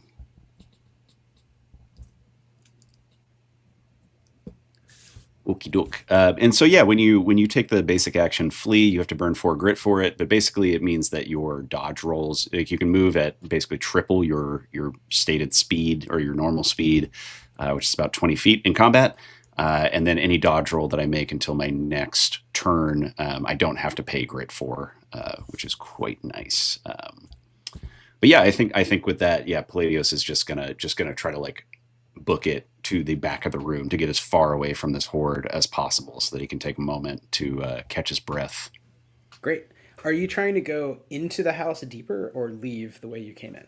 I think just like falling back to where he came into this room. Great. Okay. You are going back. Why don't you roll insight as you go back? I think it's unlikely you would see anything else, but you are leaving the theater of combat here. Yeah, no problem. My insight score is a D6, so not great. So that feels appropriate. I got a 5. You just might hear soft scuttling, like maybe somebody's coming up from the sort of river side from the north, from the down the cliff. But Okay. you can't really hear. There's a house in the way, so like I don't know what the sound of somebody walking on stone from a big house over. You'd barely hear it. Sure. Meanwhile, Teddy, Murad's initiative. Your elder, comrade just left. Sorry, kid. Yeah, I think feeling bad for having, axed Palladios in the back. Murad's gonna try and just cover for his running away, as it were, by attacking at whichever of any of the horde that's like following after him. Yeah, we just rolled. They're all attacking kind of all of you. They were mostly kind of attacking Alexios and Palladios. Now they're kind of more or less attacking you. I mean, if you're not leaving, then there's a couple hale-looking mutant zombies and one very severely concussed, like half dead stork person. And they are all basically just going to attack whatever's closest, which is you. You and Zahir, I guess, are both kind of in the line of fire now. But yeah, roll to hit. All right. From the back of the room, you hear Palladius go, "You got a lot to make up for." Well, I rolled a 2. All right, let's see. I do get a +1 for axes. That's one of my things. So I guess 3 total. Makes it a 3. You hit. They rolled a 2, so you hit. They do burn the grit to dodge, but they fail to dodge. So let me know the damage. All right. I got a D6 and D vitality. So double 3s. 6. Great. All right. There is, how do you kill one of these remaining demoniacs, or falsely kill, bringing 2-0 health? Yeah, I think maybe the stork woman is coming first, having just been punched and disoriented, and so I'll swing my axe to cut off the extra head or beak, whatever it would be. Yeah, gross. There's blood oozes out, and I think in the swing you also maybe hit armless knife guy. Again, the whole room is just covered. It's just slick with blood at this point and smells pretty foul. And you can all smell this sort of soporific, paralytic poison. It has this cloying, it's like someone burning sage or something. It's got a very strong smell in addition to the blood. At the top of the round, they're going to attack Murad. They rolled a natural 1. Rolled a 1. Knife guy just runs so hard into the wall, is just like stuck in the wall. So there's like one kind of functional zombie. I don't even, I just want to say, if you want to roll for it, Shuba, you can. Otherwise, you can just narrate how does Zahira take out the horde and reduce this threat to the point where there's not really any active zombie, any demoniacs like attacking. I have to go with Talon attack. Yeah. Roll a die and don't get a 1. And Okay. kill them. All right, what is my Talon roll? It is a. Am I rolling to attack, or am I rolling? You're rolling to damage? attack, but you'll kill them with the damage if you hit. Okay. I got a 5. Great. You kill them. How do you dismember this last functional? Okay, so he has no hands, but I'm gonna rip off his legs. with my talents. So now he has no hands or legs. Great. Aw. Hamstringing. You hamstring them, and they're all now, not necessarily all dead, but they are not functioning, and they will come back. But several of them are not moving, and a couple are wiggling, but like not really able to get at you. It's terrible smelling. It's just an insane scene. Like just seconds ago, this was a beautiful living room of a rich merchant, and now it's just like a bloodbath. You do hear, all of you, I think, footsteps, door opening at the back of the house at this point. So what does everyone want to do first? And then depending on that, I think you can also just roll insight to just kind of be like, what the hell is going on here? Okay, so is there anything we can loot from these demoniacs? Sure, absolutely. Yeah, did they happen to have any, like, I don't know, elixirs or any other medicaments on them? I think Palladius is taking like what remains of his like ripped up, chewed up shirt and is like wrapping his wounds. Zahira hands Palladius 2 vital poultices. So yeah. So I'm down to 2 left now. Bless you, my child. He's just gonna start rubbing them all over. Yeah, regain your stuff. 2d8 or 2d4. Got it. I got Since you chose 4 to grit loot, back. You're Or regaining it's, some health. grit. You're regaining health from that. Health. Or health. Yeah, sorry. Regaining health. I rolled a d20 to see what they had on them, thinking this would be like silver pence equivalent. I got a natural 20 on that d20 roll. Oh. So I'm going to say first on Hyena Face, you find a very delicate old gold chain with a little cross, with a little sort of crude saint on there. And you just have a feeling that even though it looks, worth something, it might be worth more than it looks. It feels to you, you can almost smell, it feels quintessent. It feels like a relic, a artifact of the age before the abandonment that has retained some imprint of human labor, the thing that's most important in the world, human labor, that has made it have essentially powers. So on a d20, you find a relic. You're not sure what it does, but you have it. The way relics work in the game, if you sing, which is a fervor check, and I make players do a little karaoke, you got to sing something, sing, rap, chant, whatever you want. Then the relic activates. You usually get a bonus of some kind. And also that means anyone near you who dies remains dead. They do not experience false death. They experience true death. We don't know what happens. The game does not take a metaphysical position, but they're not coming back when they go to 0 health. Okay. No one was singing, so the relic was not active, but now you have it in your hand. I have the relic. And we do have a bunch of demoniac corpses currently in false death, about to revive within a few hours. So I guess that means I gotta sing a song. Yeah, I guess so. Oh no. Well, so you do hear those footsteps coming, so we can come back. Let's come back to that, Shuba. What is everyone else doing? It sounds like Palladius was mostly healing, right? You're kind of dealing with your like very fucked up body. Yeah, absolutely. Just like. Do we have time to convey that information that we got? Yeah, for sure. You have like a minute, right? Someone's walking through a house towards you from the back. Yes, I think we just convey what we learned from the orphan girl to Alexios and Zahira. Yeah, apparently the master of the house wasn't feeling so good. Kind of like me right now. Or kind of like all of these demoniacs, possibly. Oh, fair point. Fair point. Right. I don't think anybody's feeling good.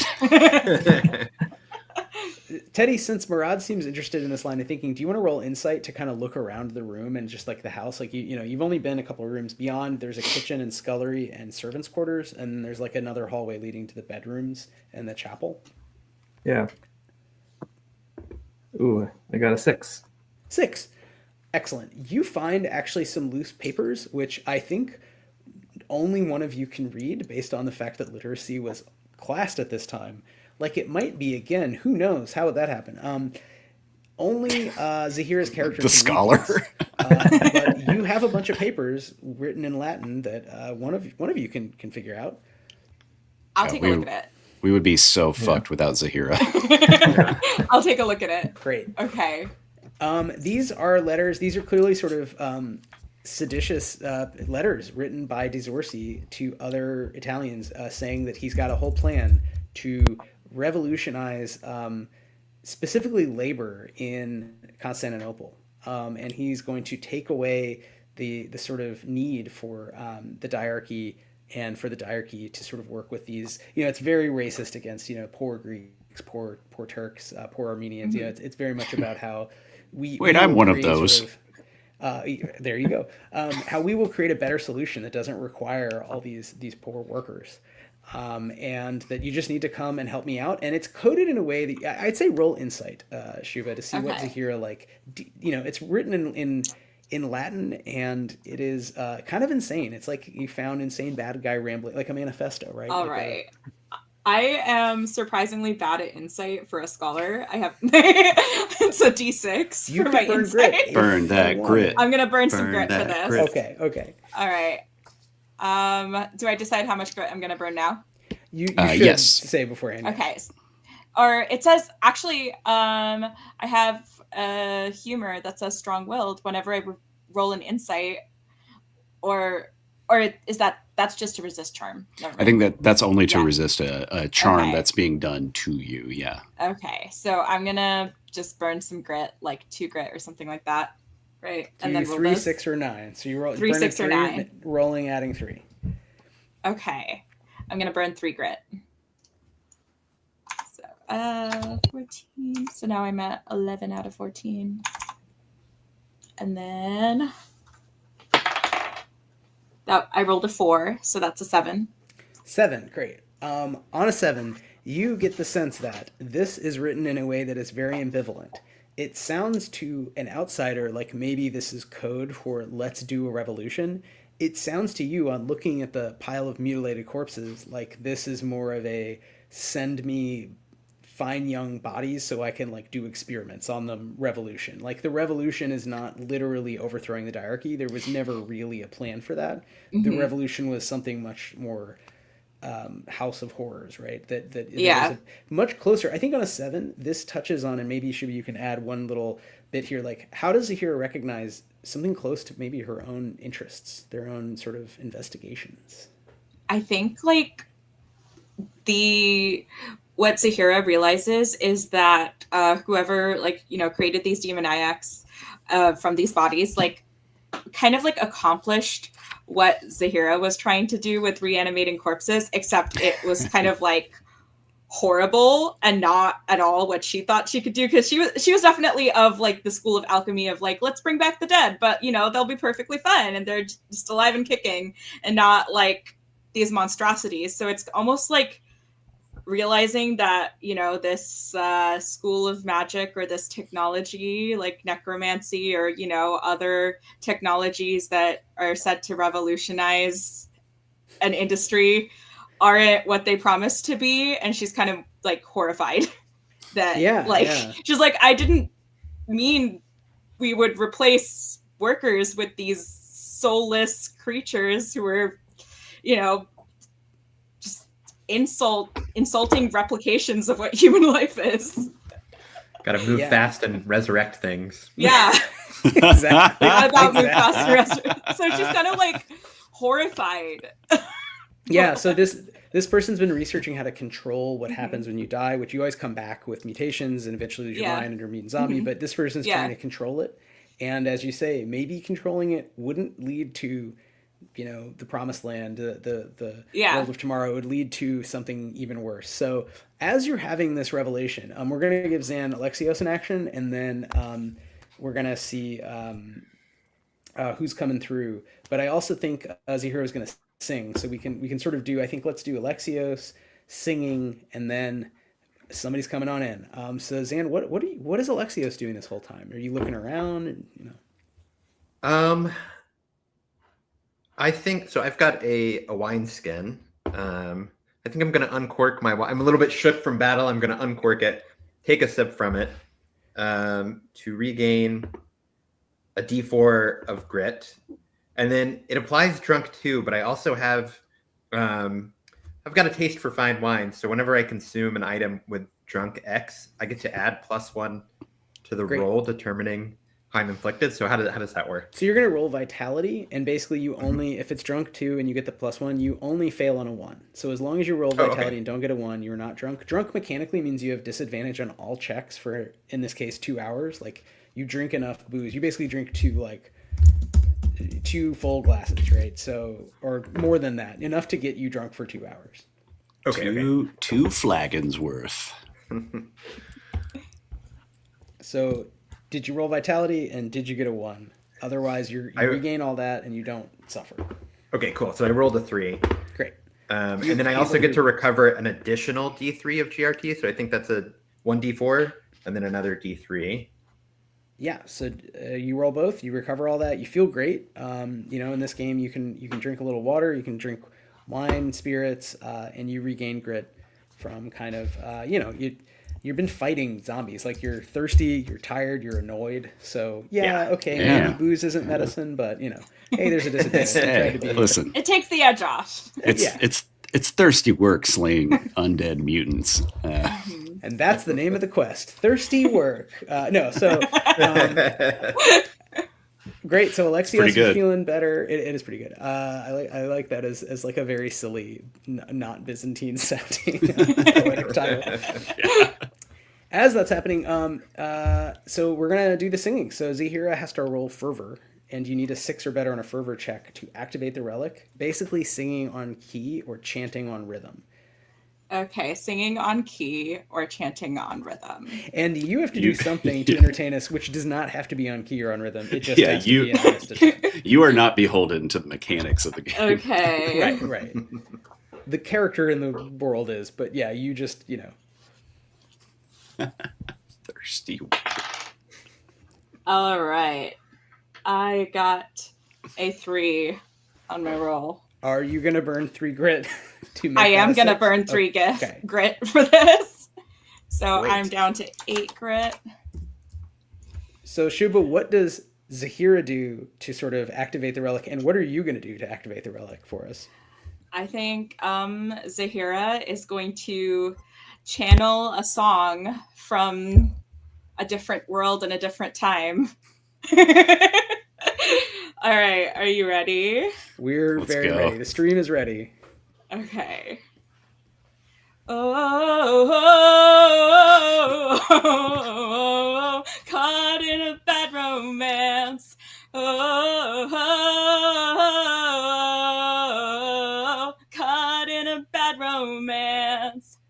Ra ra Roma Roma ga ga ooh la la. Want your bad romance? I want your ugly. I want your disease. I want your everything as long as it's free. I want your love. Love. I want your love. Great. So as you're singing in late Byzantine Greek, or maybe this is it's like Aramaic. Song. Yeah, Aramaic, whatever. As you're singing rah rah rah rah rah, charging down through the hall from the bedrooms is someone large, and as they come into the hallway, the shadow they cast is terrifying. But at the same time that they look terrifying, the necklace in your hand glows, and you feel more at peace and at ease. And this is a very helpful relic to have found. It's going to help you with some demoniacs, and it may just be that a demoniac is basically barreling down upon you. What is everyone doing? Is this large figure, clearly someone really large is about to run in the room. Like, what do you want to do this time? Singing still happening, glowing still happening. Yeah. I want your loving, I want your revenge. In the background, as I'm holding this relic. Yeah. I think Palladios is still kind of like in the back of the room, wherever the entrance point that they came in, and like still rubbing poultice. Like they've ripped open the sacks of poultices and are just like rubbing it on. They're like feeding it into their stomach mouth. And I don't think that he would even notice. Like he's like tapping his toe along to the song. He's like, "This is great. I'm having fun again." So I don't think that he would even notice that there's like this imposing figure coming down into the room that they're in. Murad, Alexios. Yeah, we did get those papers, so maybe we can just Just get out of here. Yeah. Yeah, I think, how far away are the Janissaries? You have to cross the courtyard, and then you're on the street, and they're in the house. They're garrisoned in the house next, across the street. So they're right there. They're not far, Yeah. but you do mechanically. You're going to have to use your action to run to try to avoid getting in combat, basically. So let me know if you're standing around singing and not doing that, or if you're running. I'm gonna call out to my compatriots and be like, I think we've got what we came for. We should go now. And then the tower is stinky too. I don't know if we said that. right. more damning evidence to add to the pile, I say. All right, I'm gonna take off running towards the Janissaries. Yeah, let's book it. running.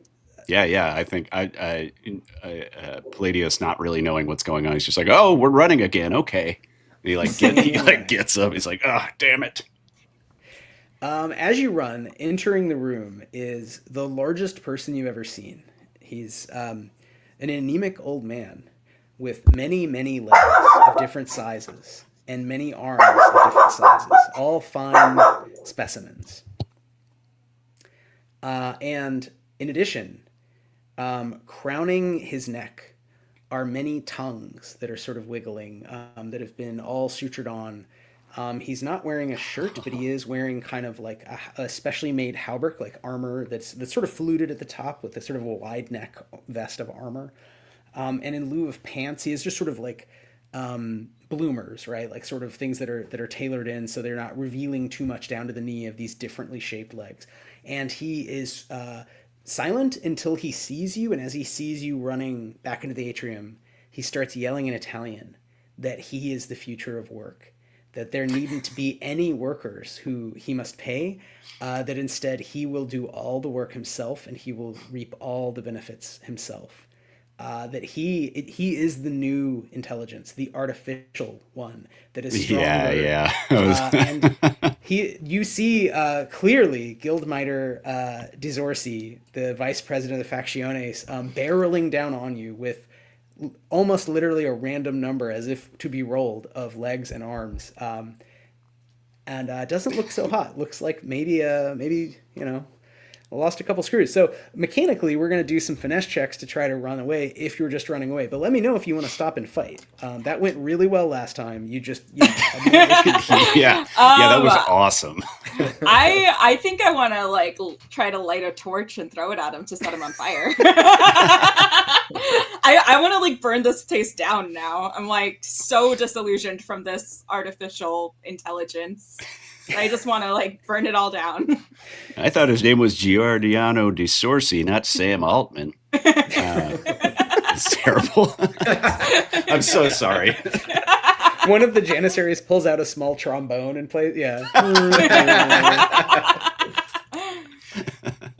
Great. Everyone roll finesse. And Chris, we decided throwing things at random is a finesse check also, right?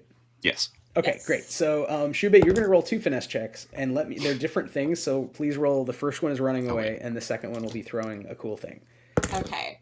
And both of these are movement-based checks, right? They are both movement-based checks, yeah. Sweet. Okay. So, the first one is a 4, and that's for running away. So 3 + 1. Okay. And then the second one for throwing a torch is also a 3 + 1. Great. 4. And if I need to burn some grit for that, I will do that. I don't know how much grit you have, but that's up to you. Right. A 4. Yeah, I mean, you're gonna hit something with a 4, not him dead on. So if you want to get it up to, if you burn 3 to get a 7, then you hit him. Okay. Either way, it's gonna light the house on fire. I'm gonna hit him because that's cool. So I'm down to 5 grit, but it's so worth it. So worth it. Great. And you are, even on a 4 for running away, are still faster. What did Murad, Palladius, and Alexios get to run away? I'm going to burn 3 grit to do... I have fleet-footed, which lets me Great. move faster. Yeah, you're super But- fast. So I burned 3 grit for that, and I rolled a 5. Great. You also are faster than Dizorsi, despite having 12 legs. They don't all operate perfectly yet. Yet is the key word. Yeah. He isn't refined. Yeah. Yeah, his management platform. He just needs to train his method a little bit more. Yeah. Like, a little bit more, and then they'll figure out how to run. He needs them all to work haven't. more days and not take so many breaks, and that's really the issue with his legs, is that he's seeing. What is Zan? What did Alexios get? I rolled a 3. I'm gonna burn 3 grit to get it up to a 6. Great.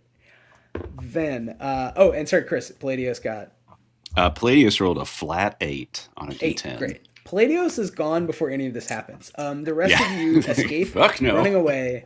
You're faster than Dizorsi right now. Dizorsi it really wants to kill you all.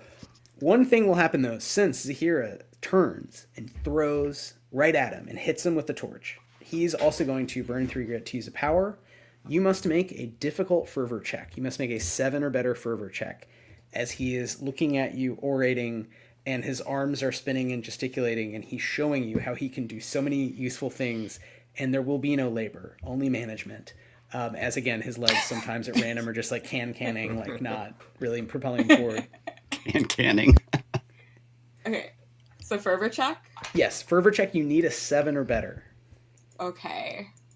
What do I have for fervor? I have a D8 for fervor. And what kind of fervor check is this? This would count. He's trying to charm you. He's using a Maleficium enthralling gaze. So he is locking eyes at you and basically doing a sort of mesmeric animal hypnotism. Like he is sort of a vampire stunning you. Okay, so then would this be like a fervor charm to resist it, or is it just like Yes, yeah. You're resisting charm. So roll fervor, and if you have a bonus for that, apply that bonus. I have a bonus for insight for resisting charm, and I also have a fervor for charming bonus. So got So it. it's Whatever both the ways. resistance one, go for it. Roll fervor and add that Okay. resistance. This Cool. is resisting a charm. all right, so that is a 6 + 1 is 7. Nice. Great. You barely somehow pull yourself away. Something about the tone of his voice. This is the Videodrome signal, right? This is something that's going to fuck with your brain. You're going to have nightmares about this for weeks. Mhm. But you pull yourself away. Maybe it is. Actually, what is it? What is it, Shuba? What does Zahira think or do or say or sing that allows her to escape in this moment? I think she realizes that she's being charmed, and then sort of starts to fall for the thrall, but instead just internal monologue goes back to rah rah to try to block it out. And just sings the song to block it out. The ancient Excellent. Aramaic hymn saves you. Yes. Exactly. You all run across the courtyard and toward the gate. And now on the other side, you can easily throw off the big, piece of wood barring it and pull the chain and lift the metal and get out and run across the street. And the Janissaries are across the street still drinking tea with this family who now they're both mutually bored, and it's just awkward. It's whatever. It's like a cops protesters, but nothing's actually happened vibe. So they're just kind of tired of being on edge. Anyone want to say anything as you flee the burning house and you hear the screams of Dizorsi and the rambling, and you realize a lot of the chemicals he's now pumped with are highly flammable. So he's got just a leg explodes as he's mid monologue, as he's canning through his own living room into the atrium after you. I think, since Palladios kind of got out first, he swings open the gate of the courtyard and starts running directly at the Janissaries, and he's just going, demoniac, demoniac, just over and over, not even really very cogent, just kind of screaming that there's a demoniac chasing them.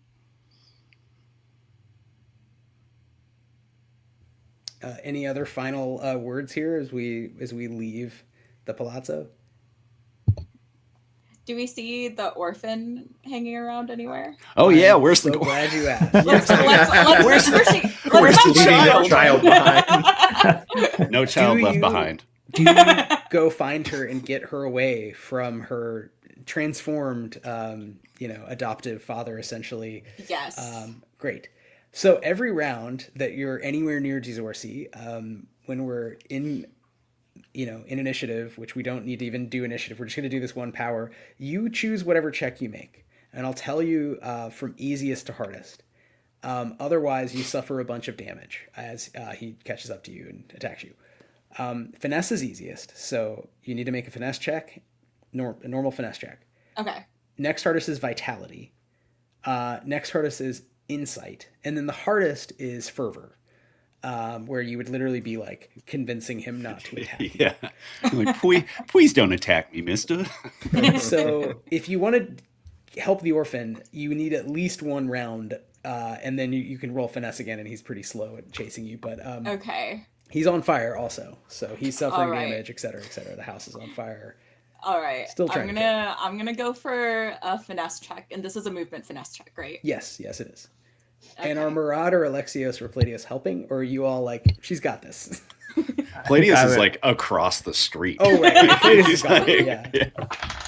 I think I would help. Alexios, That was a 5 plus Murad 1, would so help, that's a though. 6. Great. Then you avoid his attacks this round. Teddy, you said Murad is also there? Yeah, I think you would help too, since Great. you What had do that you wanna nice roll? earlier. I'll We do- all got got by vitality. this little girl who like took our coin, and we're still helping her. She's a charmer. She's like Shirley Temple. She's so Yeah, she just is Shirley Temple. I got a 7 for vitality. Great. Excellent. Then you both, so this is like, he catches up to you and you like wrestle part of him. He's his replacement of labor, where he just is all the labor. He's like a bunch of strong arms grab you and you like fight them off and you get away. You both run into the gatehouse and you realize like you make it to like not the close gatehouse that Palladius ran through and maybe Alexios is running through, but off to the tower in the corner where she sort of hid once she duped you out of a coin. And you go in there and she's run back in there. She's kind of run out a couple times and spied on you and then run back. And she's now in there. She has like a little cot, like just basically thatch, like straw. And she also has little miniature versions she's saved up and stole and made. You see glinting little mirrors and little tiny alembics and little tiny fire starters. And she has a large number of rats that are dead and amputated all around her. And she's kind of sitting quietly, like very complacently amid these, horrors in her little empty guard tower. There was once a barracks for a couple guys. She's sort of like, what's up? Like just nonplussed at on fire adoptive father outside that's like now 20 feet tall. Oh, this is a little baby necromancer, isn't it? Yeah. This is Chris speaking, not Palladios. I don't know about this kid. I don't know. She's a kid. You could change your life, right? Like she's either gonna stay here with this guy or do something else. Do you like grab her and make her go with you? Yeah. I think Murad would too. He has respect for like the working class. She's just in a bad situation, Mhm. It's not Fair that enough. I have empathy as someone who also once believed in necromancy and its potential to revolutionize the future and was now disillusioned by it. I just look at this kid and I was like, I was you once. Trust me, kid. It's all a lie. It She starts says with the that- rats and it goes up from there. She says the 14th century Byzantine Greek equivalent of, I just need a startup. I need like a seed man. Jesus Christ. You grab her. You grab her as Murad is holding back Dizorsi, getting kind of kicked in the shins, but like not quite effectively. And the rest of Dizorsi is like on some of him. He's distracted by being on fire. Some of him is like coughing, like kind of poisoned. And some of him is monologuing, and some of him is still trying to get to Zahira. But Zahira grabs Euphronia and dodges through his arms. Alexios, what is Alexios doing in this moment as our pilgrims all make it out into the street to the Janissary? Alexios dashes over to the Janissary and tries to get them into action, like you're sitting here on your ass while there's a monstrosity attacking the other folks in there. Like, we've got a professor and a peasant that are saving a little girl. If I go back to the Pasha and tell him the tale of your cowardice, do you think you'll have a job for much longer? That's great. Why don't you want to roll fervor with advantage? Not even just a +1 from Platios as they're yelling, but I'll give you advantage to convince them to spring into action. Whip out their sabers. You get a -1 from Palladios yelling. Yeah, probably a -1. No, but it's advantage on that. Can I ask? I've got this bluster ability. You're used to throwing your weight around to get what you want. Whenever you make a roll that's vitality plus, whenever you roll an intimidate check, is this an intimidate check? I mean, you're kind of trying to intimidate them. I would argue you're putting their jobs on the line.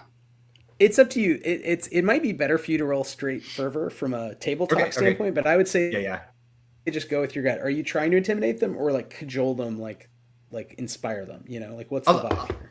I'll do just the fervor. Okay, yeah, they're big. There's like a lot of them, and they're bigger than you. Like intimidate, I think makes a little less sense. They are heavily armed as well. That's a good point. I'm glad I have advantage because the first one was a 1, and the second one was a 1. Whoa! And you rolled 2 once in a row. Okay, wait. That's crazy. You need a better dice rolling app. Yeah, I know. I only have a 6 in fervor. I think we're gonna close this with we'll jump to a little denouement. I'll let you guys end it, but Zahira and Murad run out into the street with Euphronia, kicking and screaming that if she just saves up a little more, if she just gets that seed investment, she will have a better. She's figured out a better way to do what Dizorsi was trying to do. Oh, no. Dizorsi is stuck at the gate and can't quite get through, and is very much on fire and sort of choking on like poisoned like smoke. And his whole house behind him is up. This, 1,000 years, this little stone house has stood and is now falling. The dome is scorched. And it's eerily quiet. It's not like very loud. He's just kind of monologuing. I mean, he's just kind of a guy at the end of the day. And the Janissaries are sipping tea, quietly thanking this family, putting some stuff away, kind of getting their spears, their swords. They're like lazily going toward the fire. Like, yeah, I guess I should check that out. And we close with maybe Alexios. Maybe is Alexios just like, what is his reaction to this? Like disappointment, or like I knew that shit. Like the state doesn't ever intervene when there's catastrophes. Yeah. No. He has no faith in the state. Yeah. He's like, yeah, of course. Well, with that, you're all back. It's dusk. You're back in the Ottoman side of the city, and you're reporting back to Mustafa Pasha. I'll give you each a little chance here. This is our big ending, so anything you want to say or lie about, it is your story to tell. We the viewers, that you've saved the day, and also this would be a great chance if you want to make any connections. I don't know what those could possibly be, but to the modern situation we find ourselves in, to the strike. Feel free to leave us with a word of inspiration. Who wants to jump in first?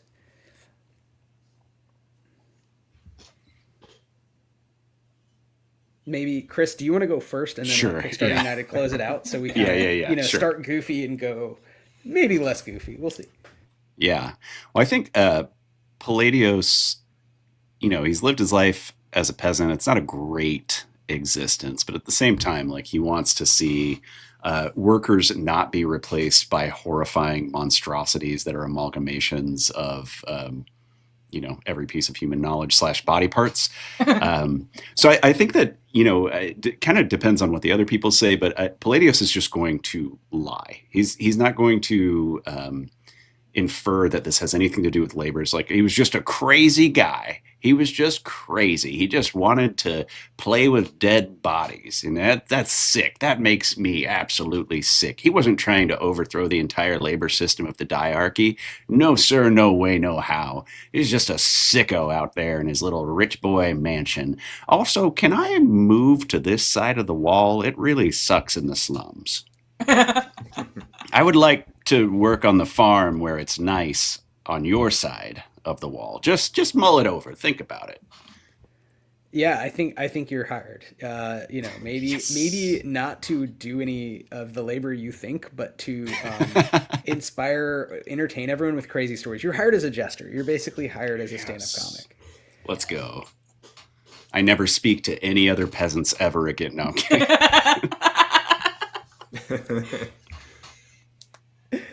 Class I can just traitor. imagine. Yeah. Hey, where are you from? Ooh. You're from Acre? Ooh. You're from the ex-Crusader states? I knew that. I could tell you. Yeah, yeah. Yeah. I started doing observational comedy. Observational comedy of 1390. Okay. Chris, do you want to call on one of our great Kickstarter United friends to close it out? Yeah, sure. Shuba, what is Zahira doing? All right. Zahira doubles down on Palladius's lie, knowing that like the knowledge that anybody successfully created one of these horrific amalgamations and was able to like control what happens after death to any extent would like probably lead to other people trying to replicate it. So I'm just gonna say he was a crazy drunk madman, and we found him dead. Like. We were like, it's disgusting, you know. We saw that he was playing around with bodies, and then he probably like drank himself to death or something like that. It's just corpses in there. And then Yeah, did you see how fast he caught on fire? Yeah. He was soused. Yeah, Mustafa Pasha thinks this is ridiculous that you would like get rich and then just sit around drinking all day. Like, what a lazy, like this is like the opposite of his whole belief system. He hates this guy. I love that. Yeah, he drank himself to on fire. This is a great line. Yeah, he got drunk, set himself on fire, set his house on fire. We had nothing to do with it. Yeah. We weren't even in that house. We just got there and there was a fire. It's crazy. I'm actually going to turn to my fellow pilgrims and say, I didn't want to go on this pilgrimage, but I've learned something from it. I used to think I was above peasants and academics, but now I see that's not the case. Murad, Zahira, if you want to come back and work for me, we'll share the profits evenly now.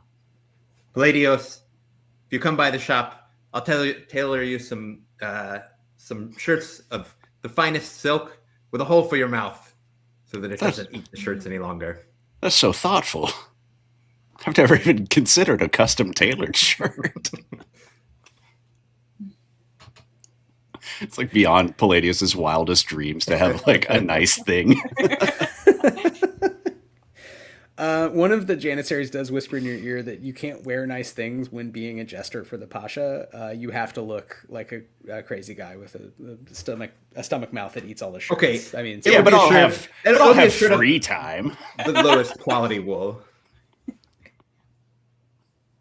Excellent. We love to see Alexios grow like that. Teddy, do you want to close it on out here? Yeah, I think Rod wants to, invest in the future. So he's going to take on the little girl. That's his ward. Continue working under Nice. Alexios and teach her the way of things. We love that. Positive vision, Teddy, where, let's say 10 years later, she's now, not 9, she's 19, 20, she's helping you run the store. You're old. Alexios, who knows if Alexios is still around. How is the world better? Because you've changed Euphraenia's life, and she is not apprenticed to an alchemist, but apprenticed to a collective of workers who support each other and show solidarity.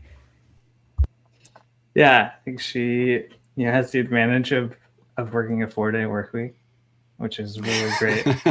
Yeah, for one thing, for starters. Yeah, really great benefit. We don't have, like the concept of peasants doesn't exist within our company because everybody is paid like a minimum salary, and we have a salary floor at our company, which is great. We love that. We love how Basasili Softwares has evolved. It's employee owned now. It's employee owned. Hell yeah. And with that, that's the origin of the B Corp, everyone, the origin of the collective. You heard it here first. This is a true story. It's like Once Upon a Time in Hollywood. We're just giving you the straight dope. No, thank you so much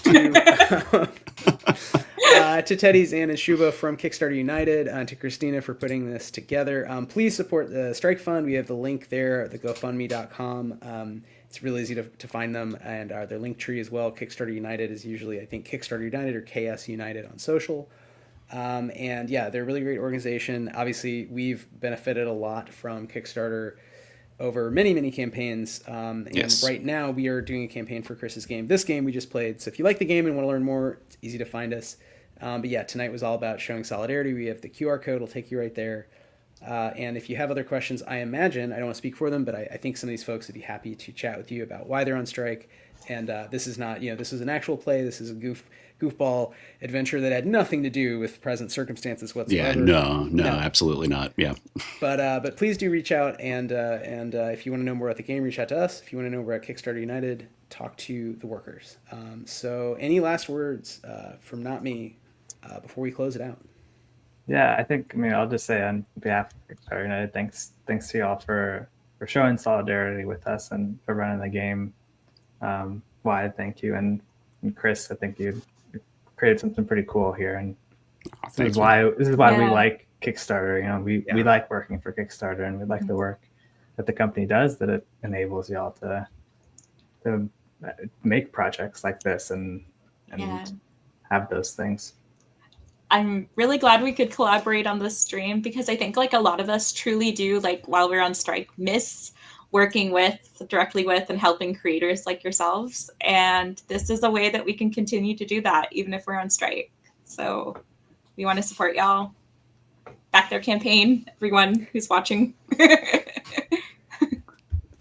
you so much. And we've been streaming on Twitch, on our Kickstarter United Twitch, and we have a public picket that we do during the week. Hopefully the strike won't last too much longer, but next week we will be on strike, and you're welcome to join the public picket, which you can find more information on our socials. So we'll be playing more games. We have like a live drawing. It's gonna be a fun time. Oh, that's awesome. Yeah. Very cool. We love live drawing. Awesome. We do it often. Thanks so much to the three of you for coming on and for playing and for your kind words. We're like White said, we're big supporters. We're supporters of labor. I'm a former union organizer myself, so this is very near and dear to my heart. And yeah, just keep on keeping on. I think with enough pressure and enough solidarity, we can get there. Yeah. Awesome. Well, best of luck to Kickstarter United, and we're going to close out the stream now. But again, everybody check out the Strike Fund, and thanks for watching another realistic depiction of medieval Eurasia. Totally real stuff. Super real, yeah. Super real. All right. This all happened. What your history books won't teach you. Yeah, that's right. They don't want you to know. Yeah. That revisionist history. Okay, bye.